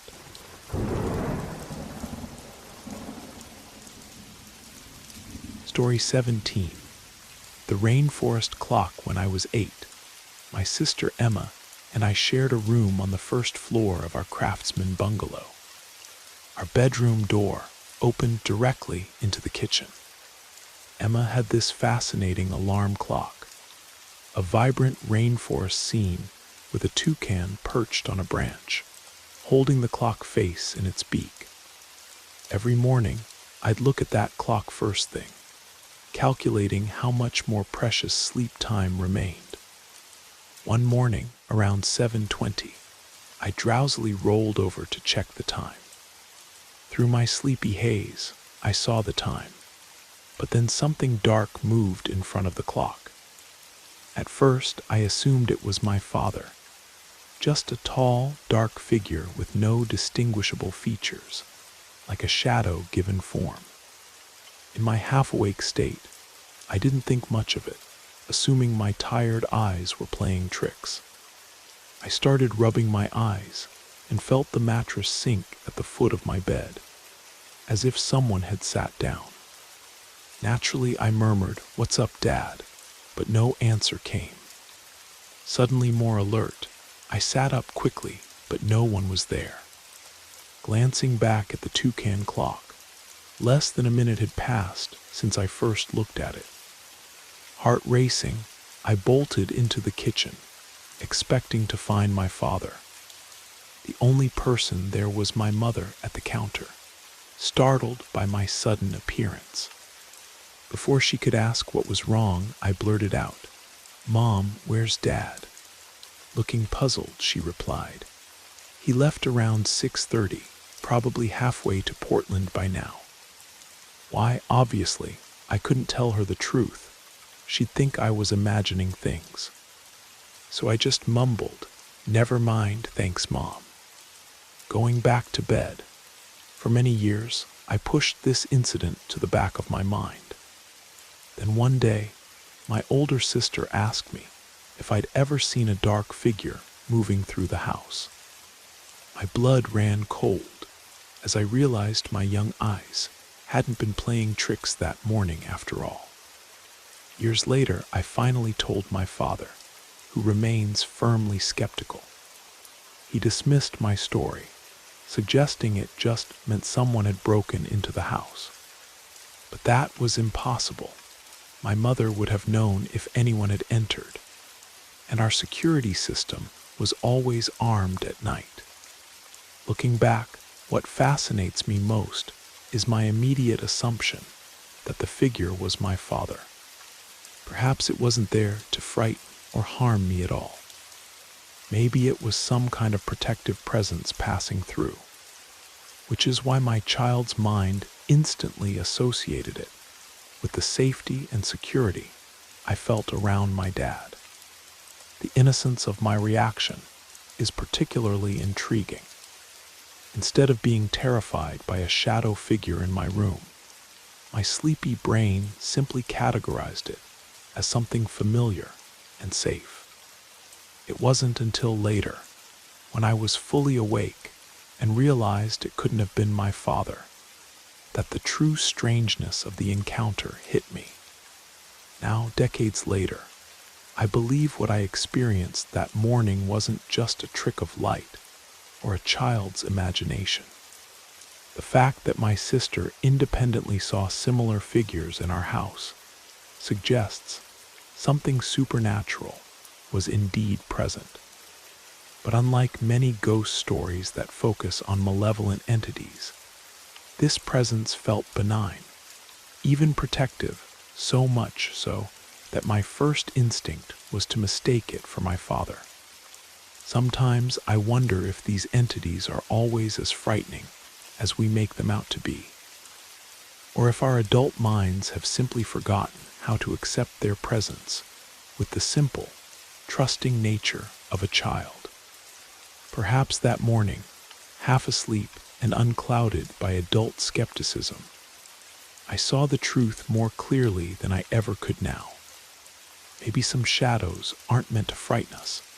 They're there to watch over us, silent guardians in the early morning light.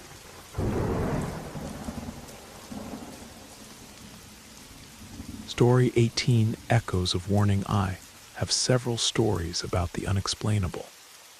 But these two still make me question everything I thought I knew about reality. The first happened to my friend Matthew when he was a young man. One quiet afternoon, he was sitting in his room playing video games when everything changed. He began hearing things from the corner of his room, and there was this peculiar scent that reminded him of burning leaves. At first, he ignored it, thinking it was just his imagination. These occurrences continued for weeks, strange flickering in his peripheral vision, like small flames dancing in corners of rooms. Eventually, he told his parents, who contacted a local spiritual advisor to perform a blessing ritual in the house. The phenomena stopped after that, and we all forgot about it. Then years later, tragedy struck. Matthew's mother was in a terrible accident involving fire in their kitchen. His older sister tried to save her and suffered severe burns on her hands in the process. No one could explain how the fire started. There were no electrical issues, no gas leaks, nothing that could have sparked it. After 3 agonizing days in the hospital, his mother passed away. One night, several months after the funeral, a group of us were walking home late, sharing ghost stories and trying to lighten the mood. Matthew had been quiet all evening, just listening. Suddenly, he broke his silence. "Remember when I used to see those fires in my house?" he said softly. "Remember how my mom died?" The weight of that connection hit us like a physical blow. Those visions hadn't been his imagination. They had been warnings. The second story involves another friend, Oliver. His family struggled with poverty, and his father battled serious health issues. They lived in an old apartment building where one of their neighbors was an elderly man who rarely left his home.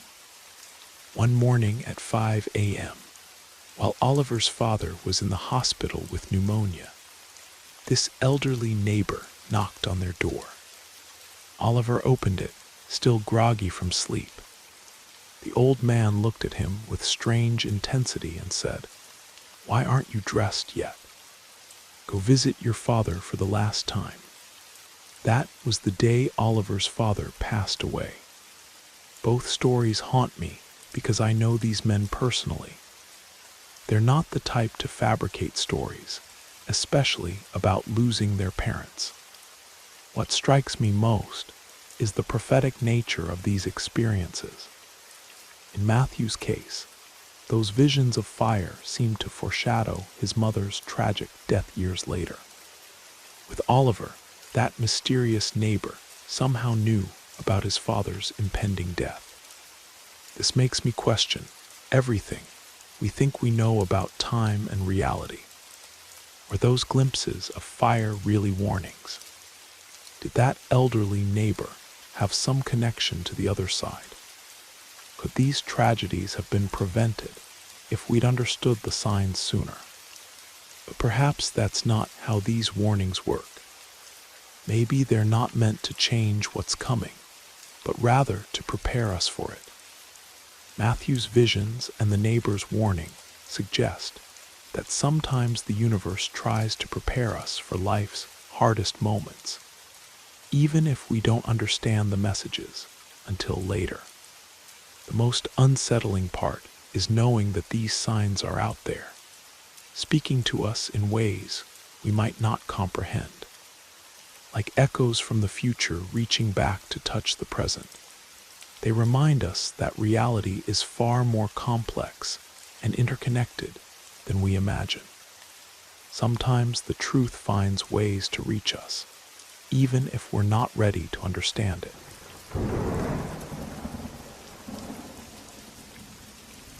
Story 19. The Autumn Messenger, October 23rd, 6 years ago, remains etched in my memory. I had just returned from my afternoon university lectures around 11:30, finding our old Victorian house empty and quiet. The autumn air was crisp, fallen leaves dancing across our front porch as I made my way inside. After organizing my class notes, around 2:30, an overwhelming wave of exhaustion washed over me. Being a typical college student, I decided to surrender to the afternoon drowsiness. I set my phone alarm for 20 minutes and settled into my bed, where warm sunlight streamed through the bay window. I fell asleep quickly, but was startled awake after what felt like 5 minutes by my bedroom door creaking open. For a split second, panic gripped me before our golden retriever, River, jumped onto my bed and curled up next to me. Relieved, I drifted back to sleep. Another 5 minutes passed when I suddenly jolted awake again. This time, I was absolutely certain someone was standing beside my bed, behind me. My mind immediately assumed it was my mother, probably annoyed to find me napping in the middle of the day. I awoke and turned around in one fluid motion, ready to defend my impromptu rest, but there was no one there. Confused, I checked my phone. Still 8 minutes remained on my alarm. I tried to go back to sleep, but was awakened by my phone ringing. It was my mother, and her voice carried news that made my blood run cold. My beloved great-aunt Isabella, who had been in the hospital for the past week after a stroke-like episode, had passed away at 1 o'clock. Then my mother said something that made the hair on my neck stand up. She knew Aunt Isabella was going to die today because she had seen a harbinger that very morning. My mother, coming from a long line of Irish mystics, carried with her the old world beliefs of her homeland. She explained that when she had checked on me early that morning before taking my brother to school, she had seen a tall, dark figure, what the Irish call a fetch, standing next to my bed. My mind suddenly felt like it was short-circuiting. The presence I had felt. My mother's words echoed in my ears as she described her own encounter with the fetch. She told me that in Irish tradition, these spectral visitors often appeared as harbingers of death, warning family members of an impending loss. The terror of understanding crept over me slowly, like frost spreading across a window pane. That presence I had felt wasn't just my imagination or a dream state hallucination. Something had been there, something that existed between the world of the living and the dead, marking the passing of a beloved family member. The experience shook my understanding of reality. I had always considered myself practical, rational someone who looked for logical explanations. But how could I explain this? How could my mother have seen something in my room hours before I felt its presence? Both experiences coinciding with my aunt's passing. Years later, I still find myself wondering about that autumn afternoon, about the thin veil between life and death, and the messengers that might move between these realms. Sometimes, in quiet moments, I remember that presence beside my bed, and I wonder if perhaps there are aspects of existence that our modern minds aren't equipped to fully comprehend. Aunt Isabella used to tell me that there was more mystery in the world than we could ever understand. As a teenager, I would smile politely at what I thought were just the quaint beliefs of an older generation. Now I find myself wondering if she knew more than she let on. If perhaps those old Irish traditions my mother brought with her across the ocean carried deeper truths than I was ready to accept.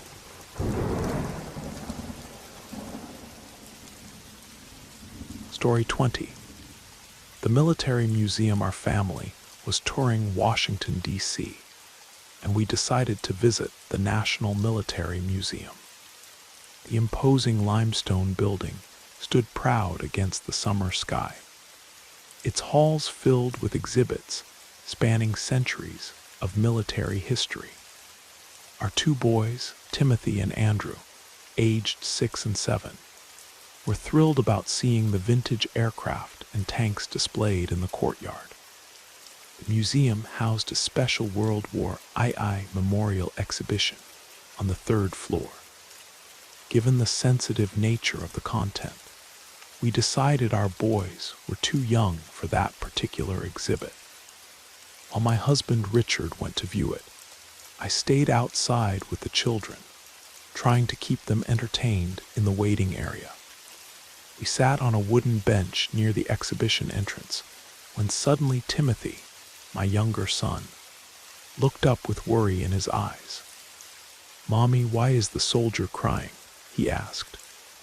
At first, Andrew and I didn't hear anything, but then it reached us, a deep, mournful sound that seemed to float through the air.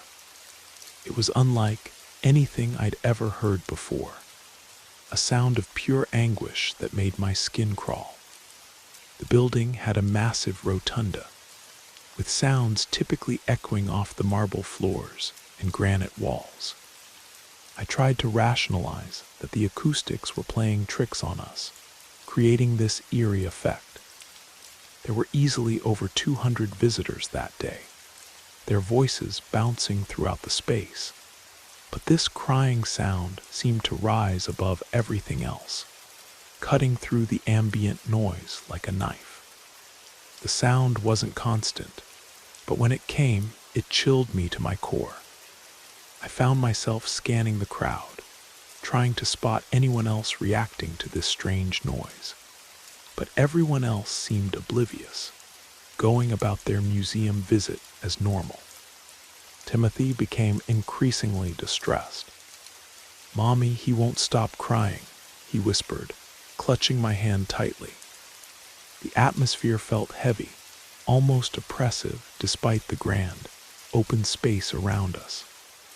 When Timothy mentioned needing the bathroom, I seized the opportunity to move away from that spot. We hurried to find facilities on the 3rd floor, eventually discovering a back office where a kind staff member let us use their private bathroom. The moment we entered that back area, something changed.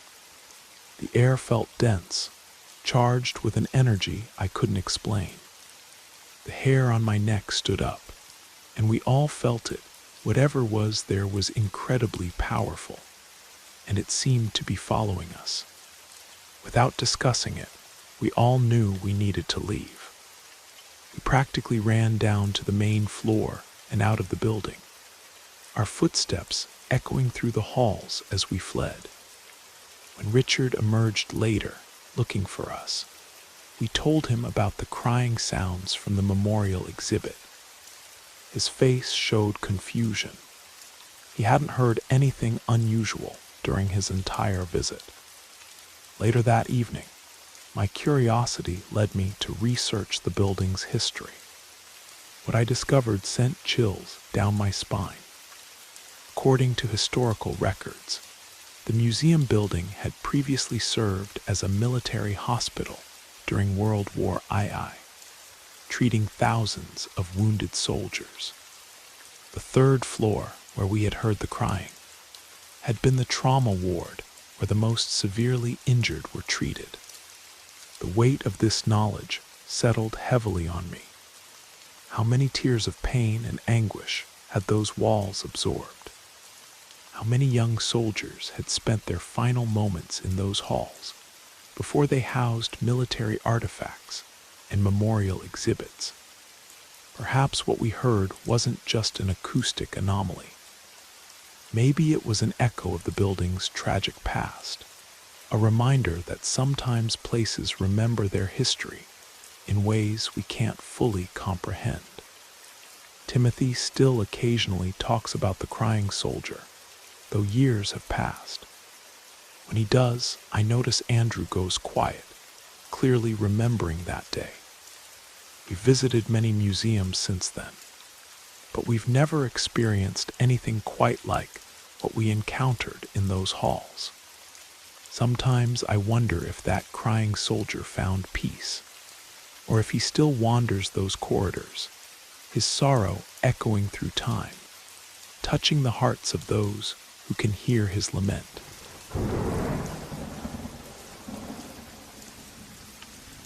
Story 21. Guardian Eagle. My grandfather was a remarkable man. A retired Navy captain, master woodworker, and dedicated wildlife photographer with a particular passion for birds of prey. His passing changed everything for us, awakening sensitivities I never knew I possessed. Whether dealing with animals or humans, death became a constant companion in my life, teaching me lessons about both endings and beginnings. I've watched life leave the eyes of many beings: my beloved grandfather, countless animals, and even strangers. This particular experience happened when I was 14, just after my grandfather's passing. We received news that his closest friend, who had moved to a remote cabin in Montana to study eagles, had unexpectedly died. That night I had the most vivid dream. I was walking through a mountain meadow, and there stood my grandfather's friend, dressed in his familiar khaki photographer's vest. He was looking through his favorite camera, pointing it toward the sky. When I approached him, he lowered the camera and smiled, saying simply, "Watch the eagles. They'll show you the way." The next morning, my parents and I drove to his cabin to help sort through his belongings. As we approached, we spotted something extraordinary: 3 golden eagles circling the cabin. In all my years accompanying my grandfather and his friend on their photography expeditions, I'd never seen multiple eagles flying together like this. We parked the car, and the eagles landed on 3 separate trees surrounding the cabin, as if they were standing guard. My mother, who had known the friend since childhood, started crying. "He always said the eagles would watch over his home," she whispered. Inside the cabin, we found his camera equipment meticulously organized, along with thousands of photographs. But what caught my attention was his last journal entry, written the day before he died. He described watching an unusual gathering of eagles near his cabin and wrote, "They know something's coming. They always know." As we packed up his belongings, one eagle remained, perched on a dead tree overlooking the cabin. It stayed there all day, watching us work. Just before sunset, as we were preparing to leave, it spread its magnificent wings and soared directly over our heads, so close we could hear the wind through its feathers. That night back at home, I was awakened by a tapping sound on my window. When I looked out, I saw nothing but the moon illuminating the mountains. But there on my windowsill was a single golden eagle feather, an impossible find in our area, hundreds of miles from his cabin. Years later, I became a wildlife photographer myself, specializing in birds of prey. Whenever I'm out in the field, I often feel my grandfather's and his friend's presence, especially when eagles appear. They seem to show up at significant moments, when I'm lost, when I need guidance, or when important decisions loom. The experience taught me that death isn't always an ending. Sometimes it's a transformation, a shift in how souls choose to watch over those they love. My grandfather's friend may have left this world, but through the eagles he so dearly loved, his spirit continues to guide and protect. I keep that eagle feather on my desk now, a reminder that some bonds transcend death. Whether it's through the cry of an eagle or the discovery of an impossible feather, our loved ones find ways to remind us they're still watching, still guiding, still present in ways we might not expect but can certainly feel.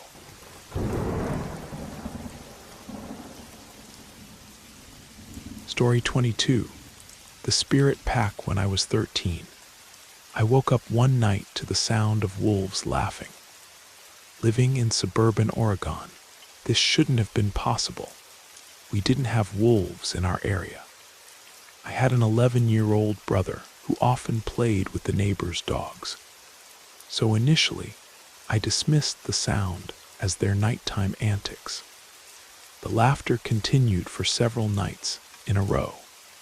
Finally annoyed, I told my brother Marcus to stop playing with the dogs at night, threatening to tell our parents if he didn't quiet down. His response sent chills down my spine. He could hear them too, but he wasn't the one making the noise. That night I heard it again. I got up and opened my window, ready to scold my brother and his friends.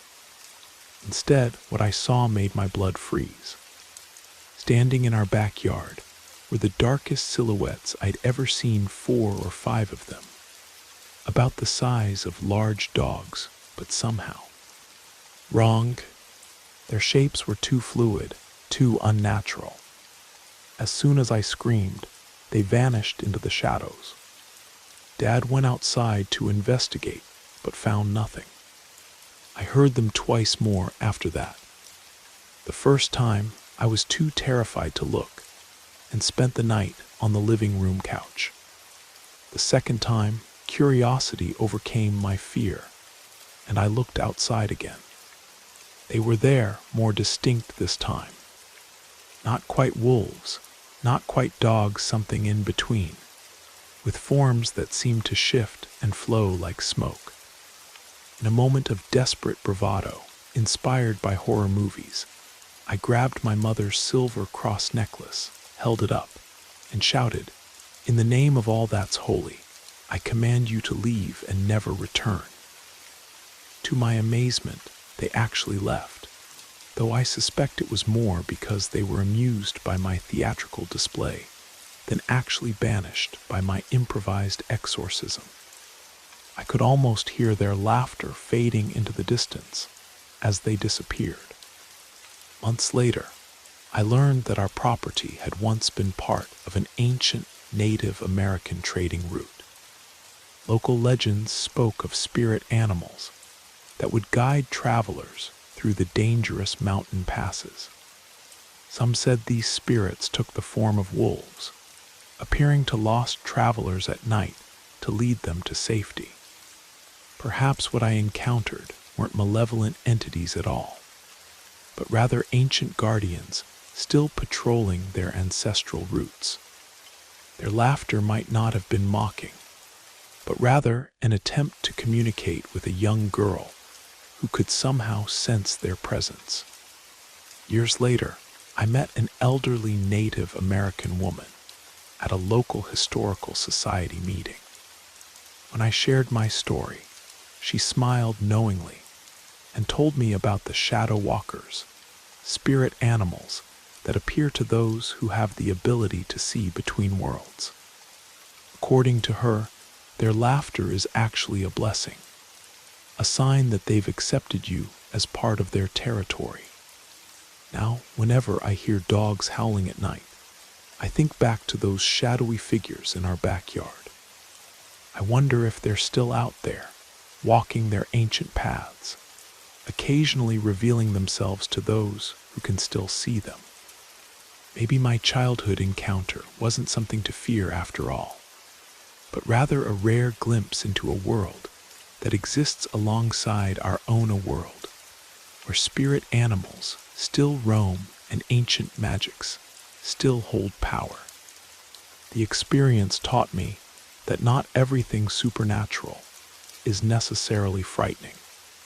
Sometimes what appears threatening at first glance might actually be protecting us, watching over us in ways we don't fully understand.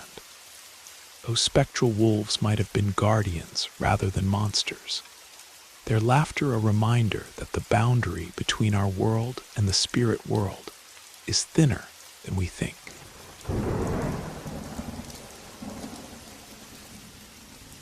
Story 23. The mountain cemetery a few months ago. I had what I'd call an enlightening yet terrifying experience. My friend Lauren suggested we explore this supposedly haunted cemetery in the Cascades. The place was remote, nestled high in the mountains where the air is thin and the silence is absolute. We'd heard stories about this cemetery, particularly about a peculiar phenomenon on certain nights. People reported seeing strange lights dancing among the headstones. Lauren, who had always been sensitive to supernatural energy, was especially keen to investigate. We chose a clear night with a full moon, thinking the natural light would help us navigate. Finding the location proved challenging. The cemetery sat at the end of a winding mountain road that hadn't seen maintenance in years. As we drove higher into the mountains, the temperature dropped noticeably, and our cell phone signals disappeared. Around midnight, we finally found the iron gates marking the cemetery's entrance. The moonlight cast long shadows through the ancient pine trees, creating eerie patterns on the weathered headstones. We parked near the entrance and gathered our equipment: flashlights, cameras, and a digital voice recorder. The cemetery itself was smaller than we expected, maybe 50 graves in total, most dating back to the early 1900s. Many belonged to miners who had died in the numerous accidents that plagued the area's gold rush era. The headstones told brief but poignant stories: young men who died in cave-ins, entire families claimed by harsh winters, children lost to diseases long since conquered by modern medicine. As we walked among the graves, Lauren suddenly stopped. Her face went pale and she whispered, "Do you smell that?" I did. A strong scent of pine smoke, as if someone had just lit a fire nearby. But looking around, we saw no signs of flame or smoke. The temperature dropped dramatically, our breath forming clouds in the frigid air. That's when we heard it, the sound of pickaxes striking rock, coming from somewhere in the darkness beyond the cemetery's boundaries. The sounds were rhythmic, accompanied by what seemed like distant voices speaking in languages we didn't recognize. Lauren grabbed my arm, pointing to something among the trees. At first, I saw nothing, but then shapes began to emerge from the darkness: translucent figures moving through the cemetery, carrying mining equipment that seemed to glow with a faint blue light. They moved with purpose, as if heading to work a shift that had ended a century ago. We stood frozen, watching as these spectral miners walked past us, through us, completely unaware of our presence.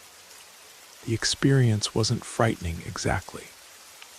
It felt more like we had accidentally stumbled onto a scene from the past, a moment in time that kept repeating itself in this remote mountain location. The phenomenon lasted maybe 5 minutes before the figures faded away, taking with them the sounds of mining and the smell of pine smoke. The cemetery returned to its quiet, moonlit state, but something had changed. We felt like we had witnessed something profound, a glimpse into the lives of those who had worked and died in these mountains, their spirits still bound to the daily routines they had known in life. As we made our way back to the car, Lauren noticed something interesting. The dates on many of the headstones matched the time of year, we were visiting. Perhaps, she suggested, what we had witnessed wasn't random. Maybe on certain dates, the veil between past and present thins, allowing these echoes of history to play out for those willing to watch and listen. We never returned to that cemetery, but the experience changed how we think about death and what might come after. Those miners didn't seem trapped or suffering. They were simply continuing their work, carrying on in death as they had in life.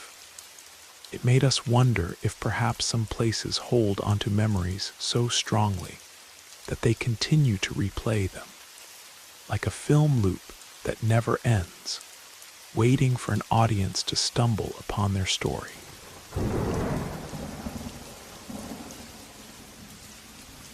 Story 24. The shadow figure last winter. I was working late at the university library, a grand old building dating back to the 1890s.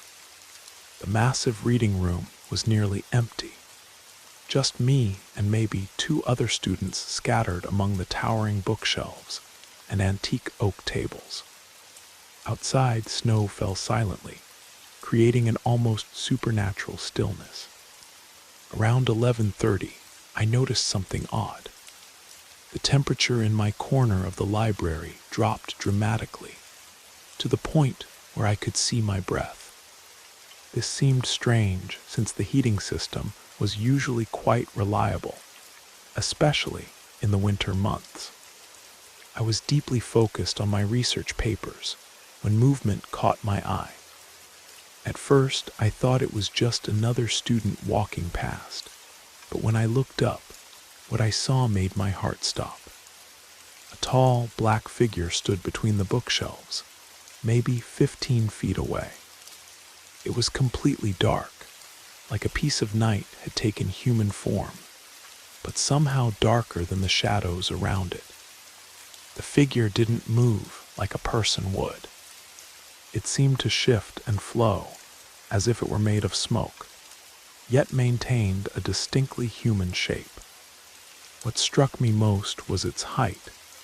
It had to be at least 7 feet tall, its head nearly touching the top of the bookshelf. I tried to rationalize what I was seeing. Maybe it was a shadow from outside, or perhaps my tired eyes were playing tricks on me. But then it moved, not walking exactly, but gliding between the shelves. Books began to vibrate and shake as it passed, some even falling to the floor with heavy thuds that echoed through the quiet library. The few other students present seemed oblivious to what was happening. They continued their studies, not even looking up at the sound of falling books. I sat frozen, unable to move or call out, watching as this entity drifted through the stacks. Then it stopped directly across from my table. Although it had no visible face, I could feel it observing me. The air grew even colder, and my laptop screen began to flicker. The figure raised what appeared to be an arm, pointing directly at me. In that moment, I felt an overwhelming sense of dread, but also recognition, as if this entity and I had met before, in some forgotten time or place. Suddenly, the lights in the library flickered, and when they stabilized, the figure was gone. The temperature returned to normal almost immediately. I quickly packed my things and practically ran to the exit, my heart pounding in my chest. The next day, I did some research about the library's history. What I discovered sent chills down my spine. In 1892, during the building's construction, a worker fell to his death from the top of what would become the main reading room. According to newspaper archives, he was described as unusually tall, over 7 feet, and had been working on installing the very bookshelves where I saw the figure. But here's what makes this story truly unsettling. A week after my encounter, I was looking through some old family photographs with my grandmother. She pointed to a faded picture from the 1890s, showing a group of construction workers standing in front of what was clearly the university library being built. Among them stood an extraordinarily tall man, his face serious beneath his worker's cap. "That's your great-great-grandfather," my grandmother said casually. "He helped build that library. Sadly, he died in an accident before it was completed." I felt the blood drain from my face as I realized the truth. The entity in the library hadn't been randomly haunting the stacks. It had been reaching out to its own descendant, perhaps trying to make a connection across the generations. Sometimes, it seems, our ancestors find ways to remind us that they're still watching, still present in the places they helped create. Now when I study in the library late at night, I no longer feel fear when the temperature drops, or when books mysteriously fall from shelves. Instead, I feel a strange sense of protection, knowing that my great-great-grandfather still walks those stacks, watching over his family's newest generation.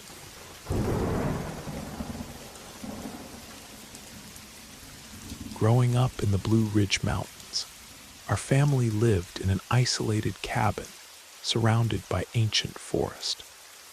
The nearest neighbor was 3 miles away, and the woods were our playground.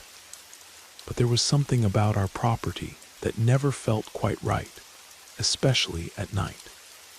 It started with small things. Items would disappear from their usual places, only to turn up in bizarre locations, like finding my mother's reading glasses in the fireplace, or my father's work boots hanging from tree branches. At first, we blamed each other, or our own forgetfulness, but the frequency and strangeness of these occurrences became impossible to ignore. Then the noises began.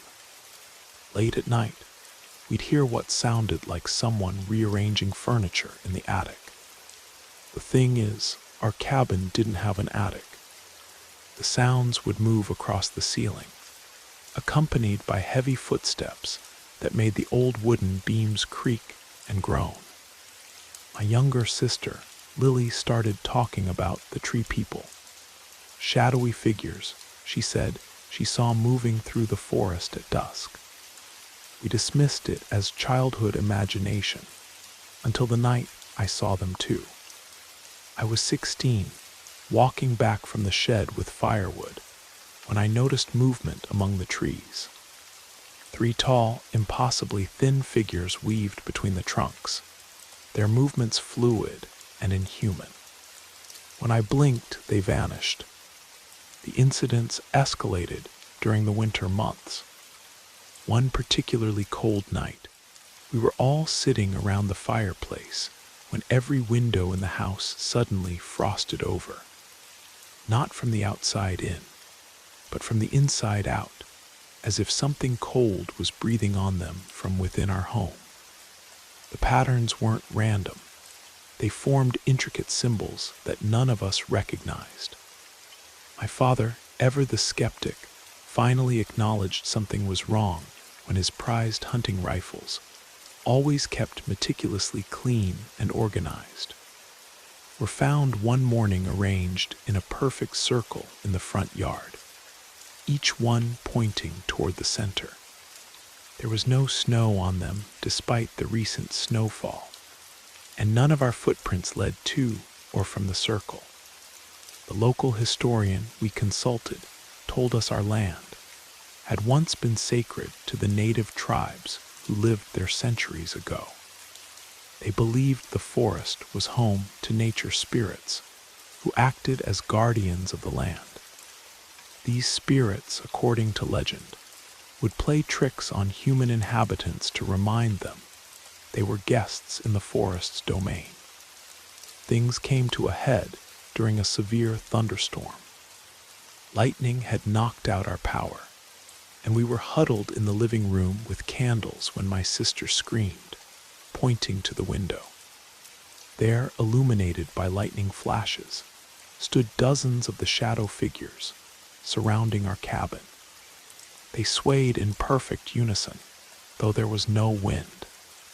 That's when my mother did something unexpected. She walked to the front door, opened it, and spoke into the darkness. "We mean no harm to this land or its guardians. We ask for your blessing to remain here in peace." The shadow figures stopped moving. One stepped forward taller than the others, its form seeming to shift between human and tree. It raised what might have been an arm, pointing first at my mother, then at the ground. The message was clear: respect the land and we could stay. From that night on, things changed. The tricks and disturbances stopped, though we'd occasionally catch glimpses of the shadows moving through the trees. They seemed to watch over us, now rather than intimidate us. Lost items would mysteriously return to their proper places, and during particularly harsh storms, we'd find our cabin somehow protected from damage while neighboring properties suffered. We came to understand that we weren't just living in a house in the woods. We were sharing space with ancient guardians who had watched over these mountains long before humans built their homes there. They hadn't been trying to frighten us away. They were teaching us to respect the land we lived on. Now, years later, when I visit my parents' cabin, I still feel those presences in the forest. Sometimes, on quiet evenings, I'll sit on the porch and watch the shadows dance between the trees, no longer afraid but grateful for their strange and ancient guardianship.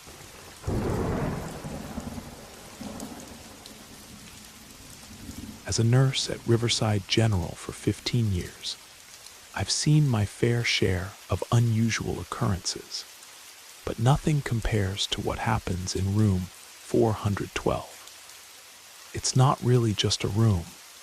It's a 4-bed unit used for higher acuity patients, complete with advanced monitoring equipment and a dedicated nursing station. The first sign that something was different about this unit came from the call system. The emergency call light would activate itself when no one was in the room. Our biomedical team checked the system multiple times, even completely replaced it, but the phantom calls continued. Equipment would mysteriously malfunction, and personal items belonging to staff would vanish, only to appear in odd places within the unit.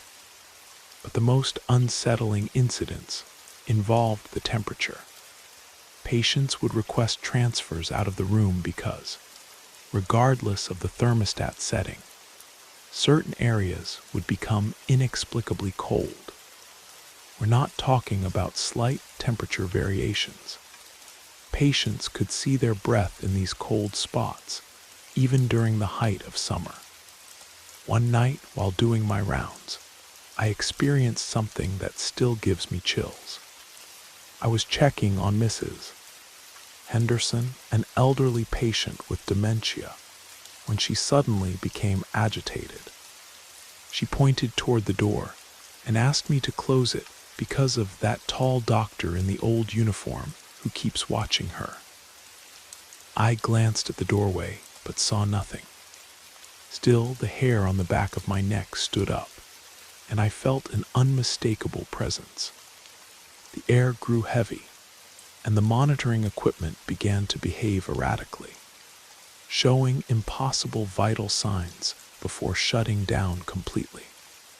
Later that week, during another night shift, I was at the nurse's station when I heard footsteps in the empty unit.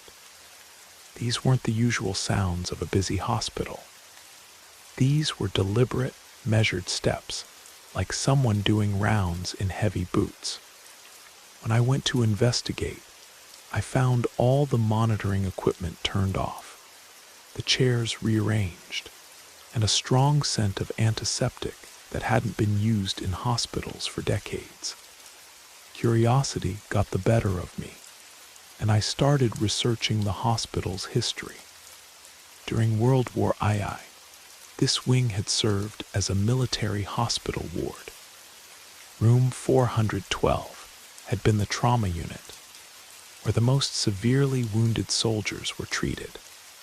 An old photograph showed the room exactly as it was now, except for one detail standing in the corner was a tall military doctor in a period uniform, his face stern but kind. The more I dug, the more I discovered.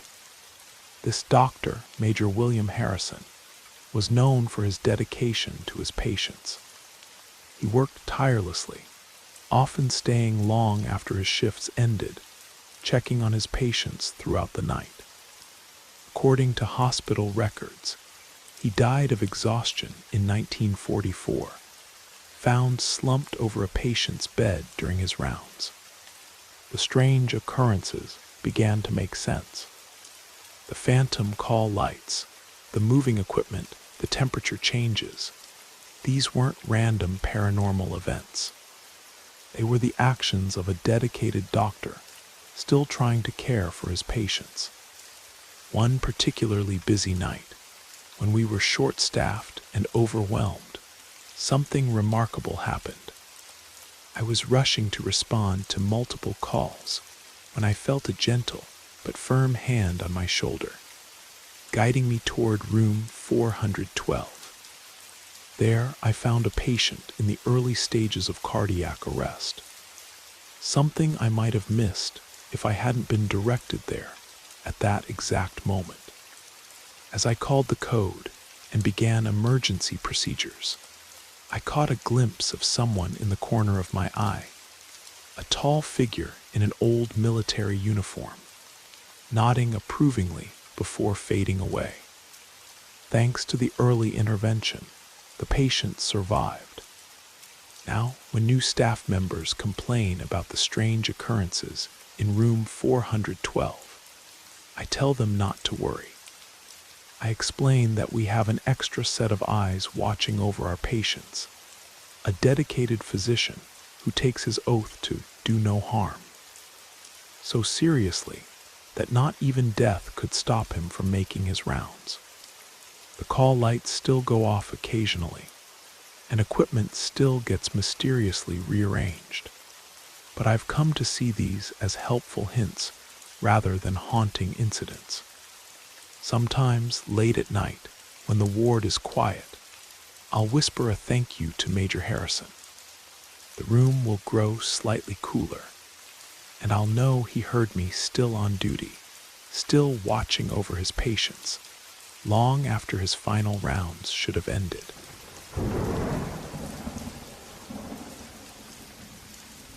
The moment we moved into the old Thornhill Manor, I knew something was different about this house. Built in 1875, it stood 3 stories tall, with sweeping verandas and intricate gingerbread trim that spoke of a more elegant era. The real estate agent called it a steal too good to pass up for a growing family looking for their forever home. The previous owners had modernized the kitchen and bathrooms, but the rest of the house retained its Victorian charm. Elaborate crown moldings, pocket doors, and original hardwood floors that creaked with every step. My husband Thomas loved its character. Our teenage daughter Emma was thrilled to have the entire 3rd floor to herself, and even our cat Sebastian seemed to settle in quickly. But from the first night, strange things began happening. It started with the music. Late at night, we'd hear what sounded like a piano playing from the formal parlor. The melody was always the same, a haunting waltz that seemed to float through the house. The thing is, we didn't own a piano. When we investigated the parlor, we'd find it empty and silent, though the room would be inexplicably cold. and the chandelier crystals would still be swaying slightly, as if disturbed by dancers we couldn't see. Emma swore she sometimes saw the shadow of a woman in a full-skirted dress twirling past the doorway, but we initially dismissed it as teenage imagination. Then the mirrors began to show inconsistencies. You'd catch glimpses of furniture that wasn't there, or see people walking through rooms behind you that were actually empty. Once, while cleaning the massive gilt-framed mirror in the entry hall, I distinctly saw a formal dinner party reflected in it. Ladies in bustled dresses, men in tailcoats, all enjoying what appeared to be an elegant evening soiree. When I turned around, the hall was empty, but the scent of gardenias and cigar smoke lingered in the air. Objects would move on their own, but not in a threatening way. Lost items would appear neatly arranged on the hall table. Dusty surfaces would mysteriously become clean, and fresh flowers would appear in vases we hadn't filled. It was as if the house had its own housekeeper that we couldn't see. The local historical society provided some interesting information.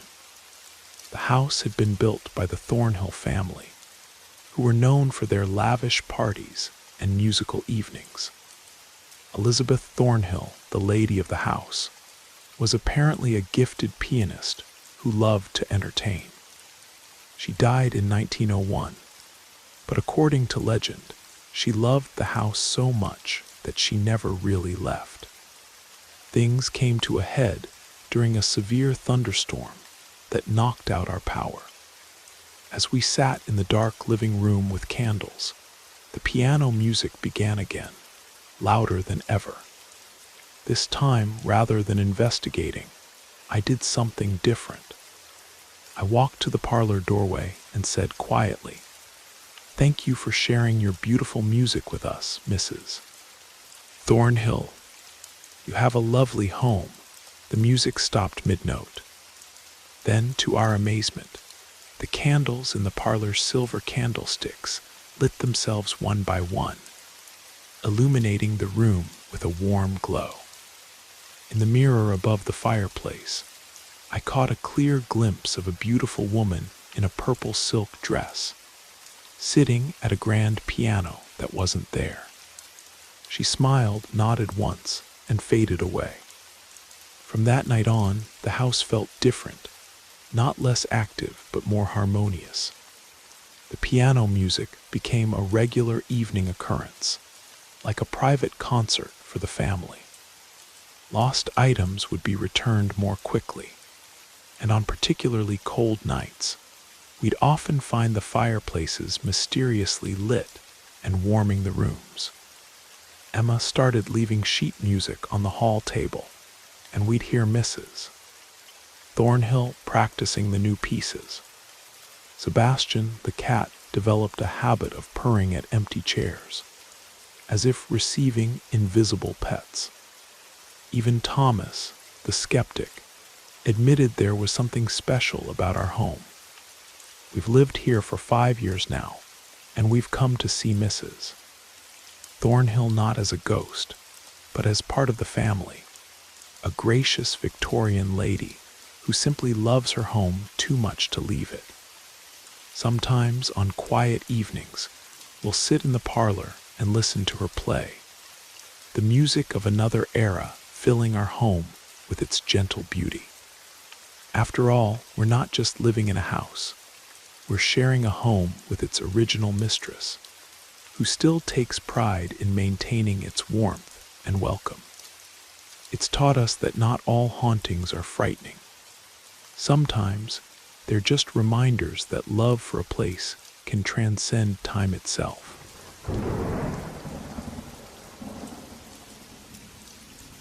It was just another ordinary Tuesday when I went to bed in my apartment near the university. The autumn wind rattled the windows, and rain tapped gently against the glass. I drifted off to sleep easily, But what happened next would change my understanding of reality forever. In my dream, I found myself walking through my grandmother's old house, a place I hadn't visited in years. Everything was exactly as I remembered it. The faded wallpaper with tiny roses, the creaky wooden floors, the smell of fresh-baked bread that always seemed to linger in the air. But something felt different. Standing in the kitchen was an elderly woman I'd never seen before. She wore a simple blue dress and a white apron, her silver hair tied back in a neat bun. She was making tea, using my grandmother's old copper kettle. When she turned to face me, her eyes held a wisdom that seemed ancient and somehow familiar. Finally, she said, smiling warmly, "I've been trying to reach you for weeks." I knew I was dreaming, but everything felt extraordinarily vivid. The steam rising from the kettle, the ticking of the old clock on the wall, even the warmth of the sunlight streaming through the windows. It all felt more real than any dream I'd ever had. She gestured for me to sit at the kitchen table, placing a cup of tea before me. "Your grandmother asked me to find you," she said matter-of-factly. "She has a message." My grandmother had passed away 3 months ago, and her loss still felt raw. The woman must have seen the pain in my eyes, because she reached across the table and patted my hand. Her touch felt solid, real. "In the attic of her house," the woman continued, "behind the old steamer trunk, there's a wooden box. Inside are letters she wrote to you during her last months. She wants you to find them." I wanted to ask more questions, but the dream began to fade. The last thing I saw was the woman's kind smile as she said, "Don't forget the copper kettle." I woke up with my heart pounding. The dream had been so vivid that I could still smell the tea. I tried to dismiss it, but something kept nagging at me. That afternoon, I drove to my grandmother's house, which was still being prepared for sale. Using my key, I went inside and climbed to the attic. Everything was exactly as it had been in my dream. Behind the steamer trunk, partially hidden by old curtains, was a wooden box I'd never noticed before. My hands trembled as I opened it. Inside were dozens of letters, all addressed to me, written in my grandmother's elegant handwriting. They were dated from her last months, each one filled with stories, advice, and memories she wanted to share with me. But what made my blood run cold was the last item in the box, the copper kettle from my dream, wrapped carefully in an old tea towel. I sat there in the dusty attic, holding the kettle, when I noticed something engraved on its bottom. "Property of Margaret Wells, 1922. I later learned that Margaret Wells had been the previous owner of the house, a woman known in the community for her ability to communicate through dreams. The letters turned out to be a precious gift, filled with family history and wisdom my grandmother hadn't been able to share before her passing. She wrote about her own experiences with Margaret Wells, who had appeared in her dreams too, serving as a messenger between this world and the next.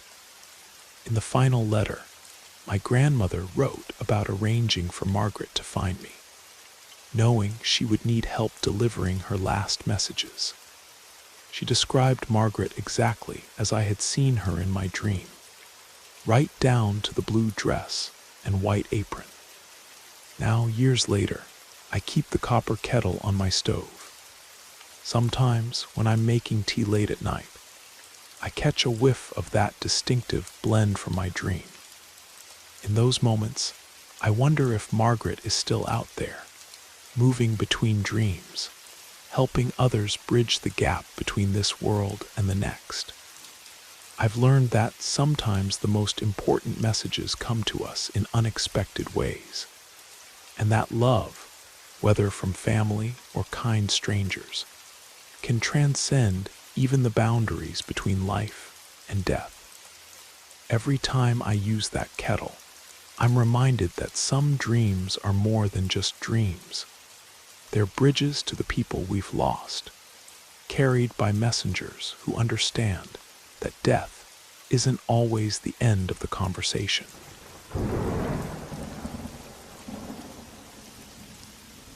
Story 29. The Lighthouse Keeper's Voice. I took the job as assistant lighthouse keeper on Ravens Point last September. The isolation didn't bother me.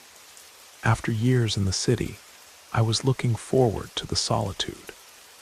The lighthouse itself was a beautiful structure, built in 1887, standing sentinel over treacherous rocks that had claimed countless ships before its construction.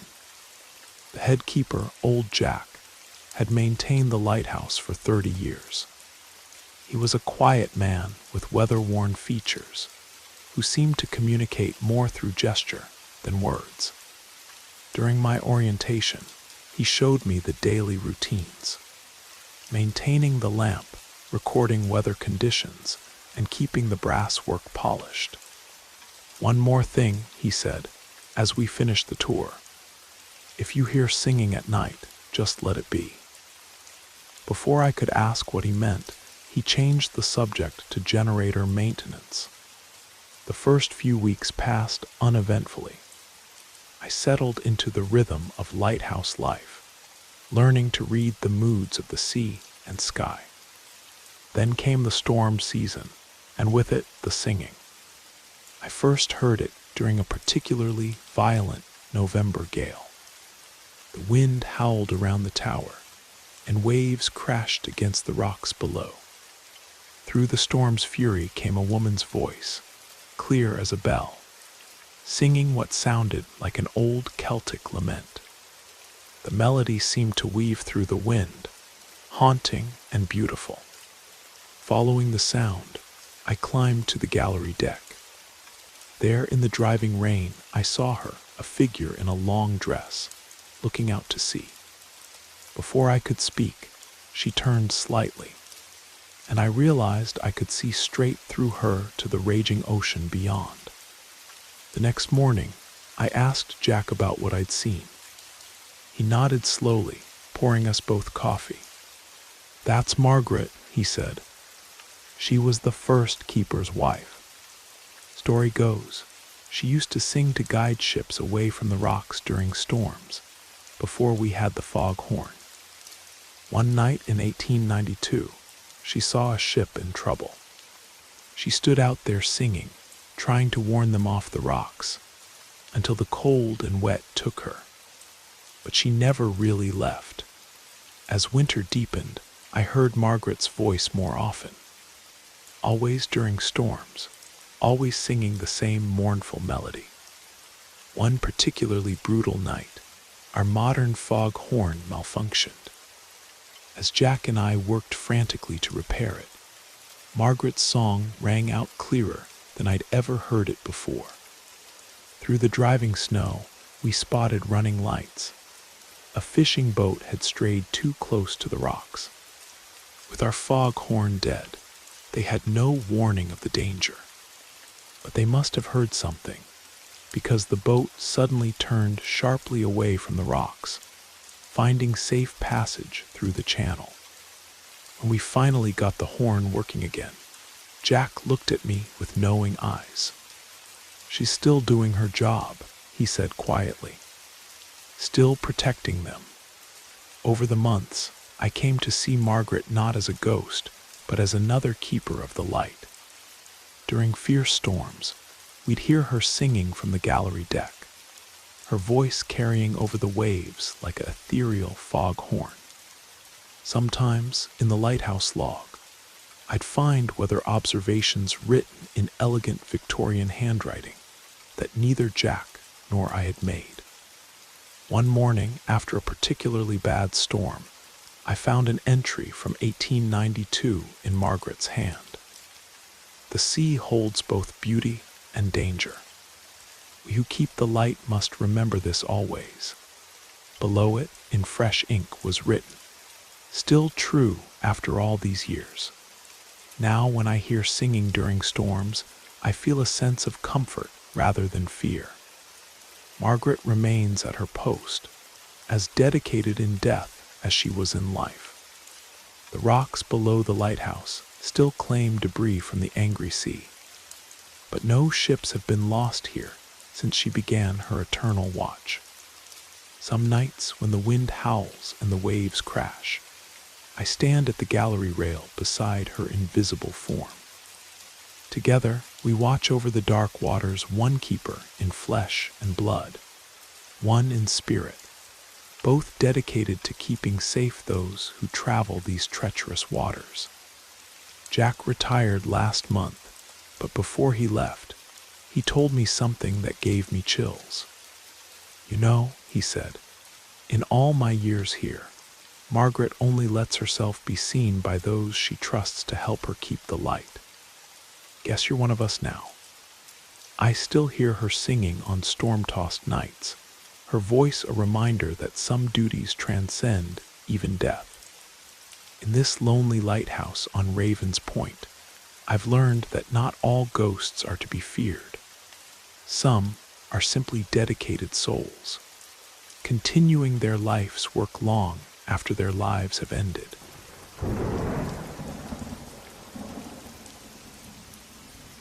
Story 30. The strange noise. I was home alone on a regular Wednesday night, sitting in our century-old farmhouse, working on my laptop. The autumn wind whistled through the old oak trees outside, their branches casting dancing shadows on the walls. At first, everything seemed normal, just another quiet evening in our rural neighborhood. Around 10:30, I heard it, a peculiar scratching sound coming from somewhere in the house. Having grown up in old houses, I was familiar with their usual creaks and groans, but this was different. It sounded deliberate, almost rhythmic, like someone slowly dragging their fingernails across wood. Initially, I blamed our cat, Midnight, but then remembered she was staying at the vet's after a minor surgery. The sound continued, growing more distinct. It seemed to be coming from the direction of our formal dining room, a place we rarely used except for holidays. Setting aside my laptop, I walked toward the sound. The dining room was dark, moonlight filtering through the lace curtains, creating strange patterns on the antique table. The scratching stopped the moment I entered the room, but the air felt different, heavier somehow, and noticeably colder than the rest of the house. I switched on the light, half expecting to find a raccoon had somehow gotten in. The room was empty, but something caught my eye. The china cabinet, which had belonged to my grandmother, stood with one door slightly ajar. I distinctly remembered closing both doors that morning while dusting. As I moved to close it, the scratching sound started again, this time from inside the cabinet. My hand froze on the doorknob. Through the glass, I could see our family's collection of antique china, passed down through generations. Nothing seemed out of place, yet the scratching continued. Taking a deep breath, I opened the cabinet door wider. The sound stopped immediately, but what I saw made my blood run cold. On the back panel of the cabinet, where there had only been smooth wood that morning, were fresh scratch marks, 3 parallel lines, about 6 inches long. While I stood there trying to make sense of what I was seeing, the temperature in the room dropped dramatically.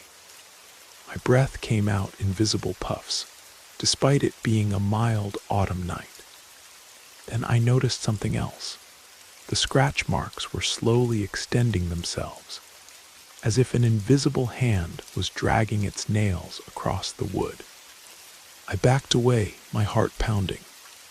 The scratching sound resumed, louder now, accompanied by a soft, almost inaudible humming. It took me a moment to recognize the melody. An old lullaby my grandmother used to sing while arranging her beloved china. Instead of running, which every instinct screamed at me to do, I found myself saying, "Grandma." "Is that you?" The scratching stopped. The teacups on the middle shelf began to gently rattle, and then, one by one, rearranged themselves into perfect symmetrical patterns. Something my grandmother had always insisted upon, but I had never quite managed to replicate. A warm, familiar scent filled the air, cinnamon and vanilla, just like my grandmother's kitchen. The temperature gradually returned to normal, and I felt a gentle touch on my shoulder, like someone giving me a reassuring pat. The next morning, I called my mother to tell her what happened. She was quiet for a moment before saying, "You know, it's the anniversary of when your grandmother first got that china set. She always said it was her proudest possession after her family. I still hear the scratching sometimes, always when the china cabinet needs straightening or dusting. I've learned to recognize it as a gentle reminder rather than something frightening. The scratch marks remain on the back panel of the cabinet. My grandmother's way, I suppose, of letting me know that she's still here, still caring for her treasured china, still watching over her family.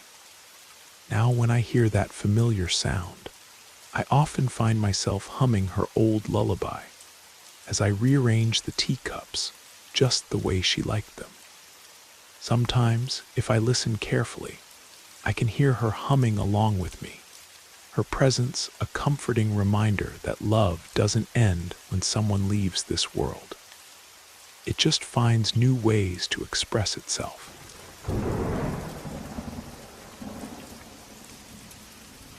Story 31.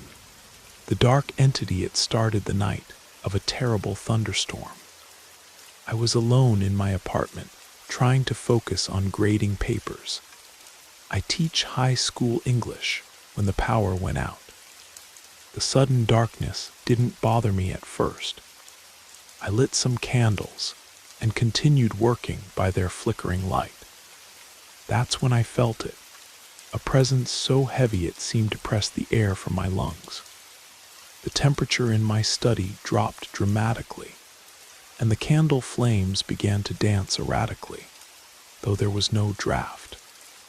In the corner of my eye, I caught movement, a shadow darker than the darkness around it. When I turned to look directly at it, the shadow seemed to grow, taking on a vaguely humanoid shape. It was tall, at least 7 feet, and seemed to absorb what little light there was in the room. The entity had no distinct features, but I could feel it watching me with an intensity that made my skin crawl. My first instinct was to run, but my body wouldn't respond. I sat frozen in my chair as the shadow figure glided closer. The air grew colder with each foot it advanced, until I could see my breath misting in front of me. The candles flickered wildly, then went out one by one, though there was still no wind. Just as panic began to overwhelm me, something unexpected happened. My cat Oscar, who usually hid during storms, calmly walked into the room. He sat directly between me and the shadow figure. His tail wrapped neatly around his paws and began to purr loudly. The entity stopped its advance.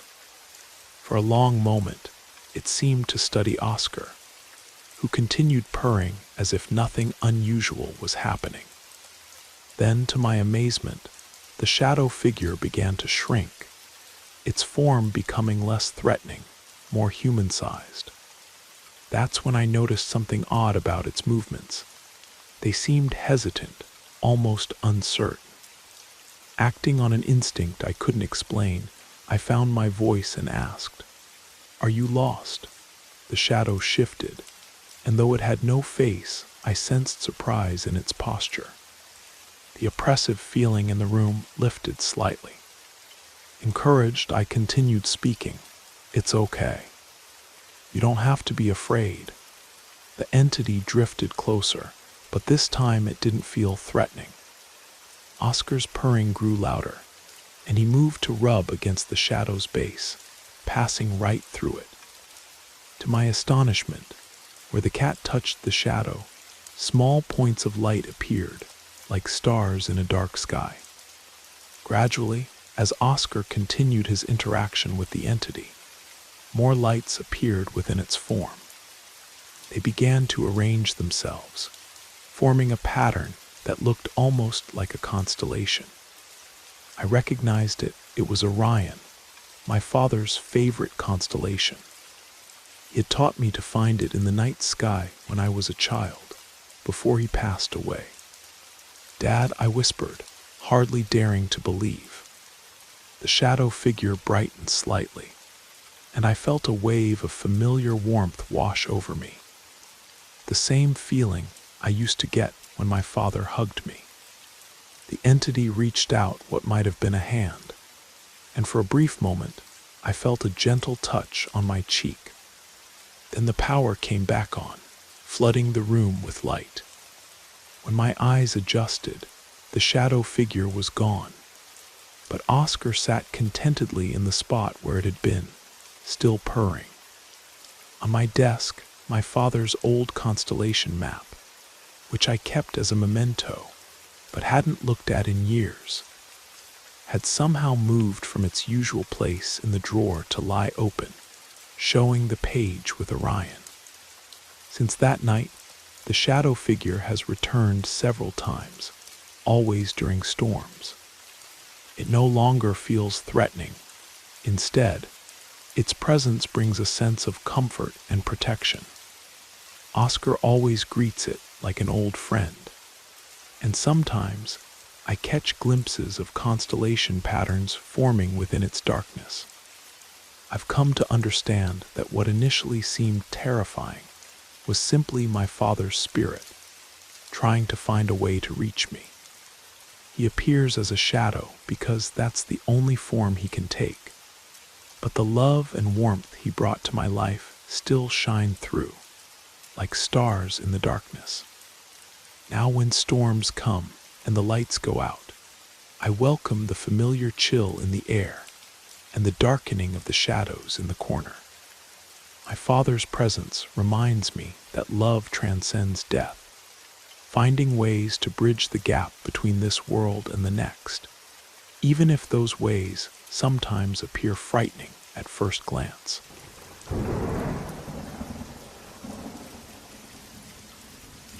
Story 32.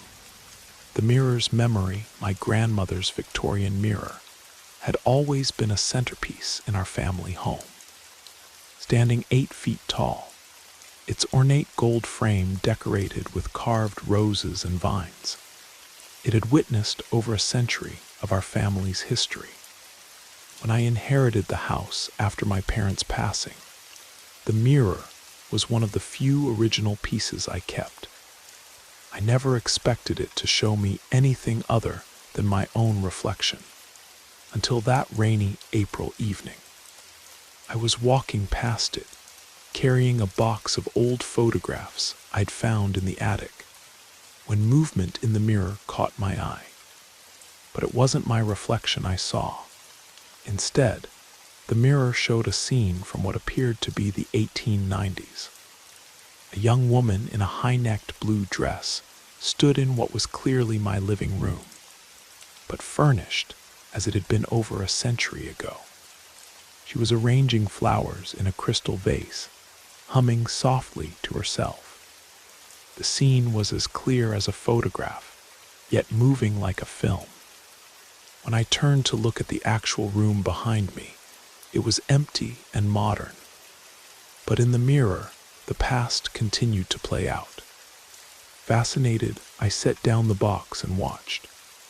The woman looked familiar somehow. It took me a moment to realize she resembled the young version of my great-grandmother Emma, whose photograph I had just been looking at in the attic. As I watched, she finished with the flowers and walked to the mirror to adjust her hair. For a brief moment, our eyes met in the reflection. She showed no surprise at seeing me, only smiled gently and nodded, as if greeting a familiar friend.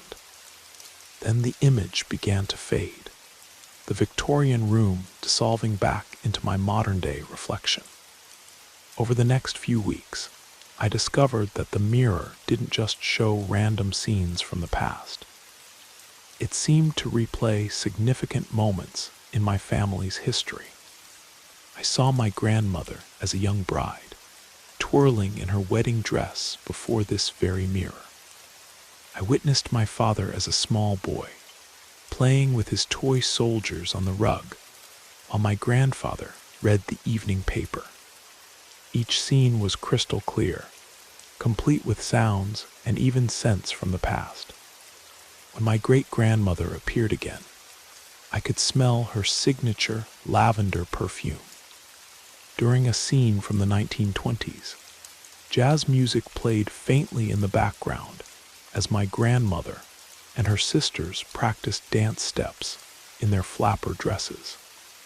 The most extraordinary event happened during a thunderstorm that knocked out our power. By candlelight, I saw the mirror begin to glow softly. In its depths, I watched a scene I recognized from family stories. The night my great-grandfather announced he'd finally saved enough money to buy the house. The family gathered in the parlor, celebrating with champagne, their joy palpable even across the decades. But it was what happened next that took my breath away. As I watched, my great-grandmother Emma turned toward the mirror and spoke directly to me. "We've been waiting for you to see us, dear. Someone needs to remember." She walked closer to the mirror's surface, her image becoming clearer. This house, this mirror, they hold our family's memories. We've watched over it, waiting for someone who could see. You have the gift, just as I did. I learned that Emma had been the first to discover the mirror's power, and she had used it to record our family's history in a unique way. The mirror didn't just reflect light, it captured moments, preserving them like insects in amber for future generations to witness. Now I spend my evenings by the mirror, watching our family's story unfold. I've seen celebrations and sorrows, triumphs and losses, all the moments that shaped who we are. Sometimes, when the light is just right, I catch glimpses of my parents as young lovers, or my grandparents dancing in the parlor. I've started keeping a journal of everything I see, preserving our history in words as the mirror preserves it in reflections. Emma appears occasionally, offering guidance and sharing stories that were never written down. Through the mirror, our family's past remains alive, not just as faded photographs or second-hand stories, but as vivid, living memories. The mirror has taught me that time isn't as linear as we think. Sometimes it pools and eddies like water, and if you know where to look, and have the gift to see, you can glimpse other moments, other times, flowing alongside our own. Our ancestors aren't as far away as we might think. They're just on the other side of the glass, watching, remembering, waiting for someone to see them again.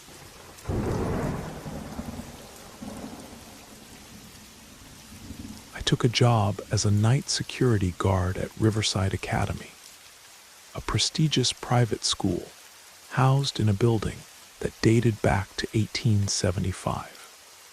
The massive Gothic structure, with its towering spires and endless corridors, had originally been a boarding school for girls.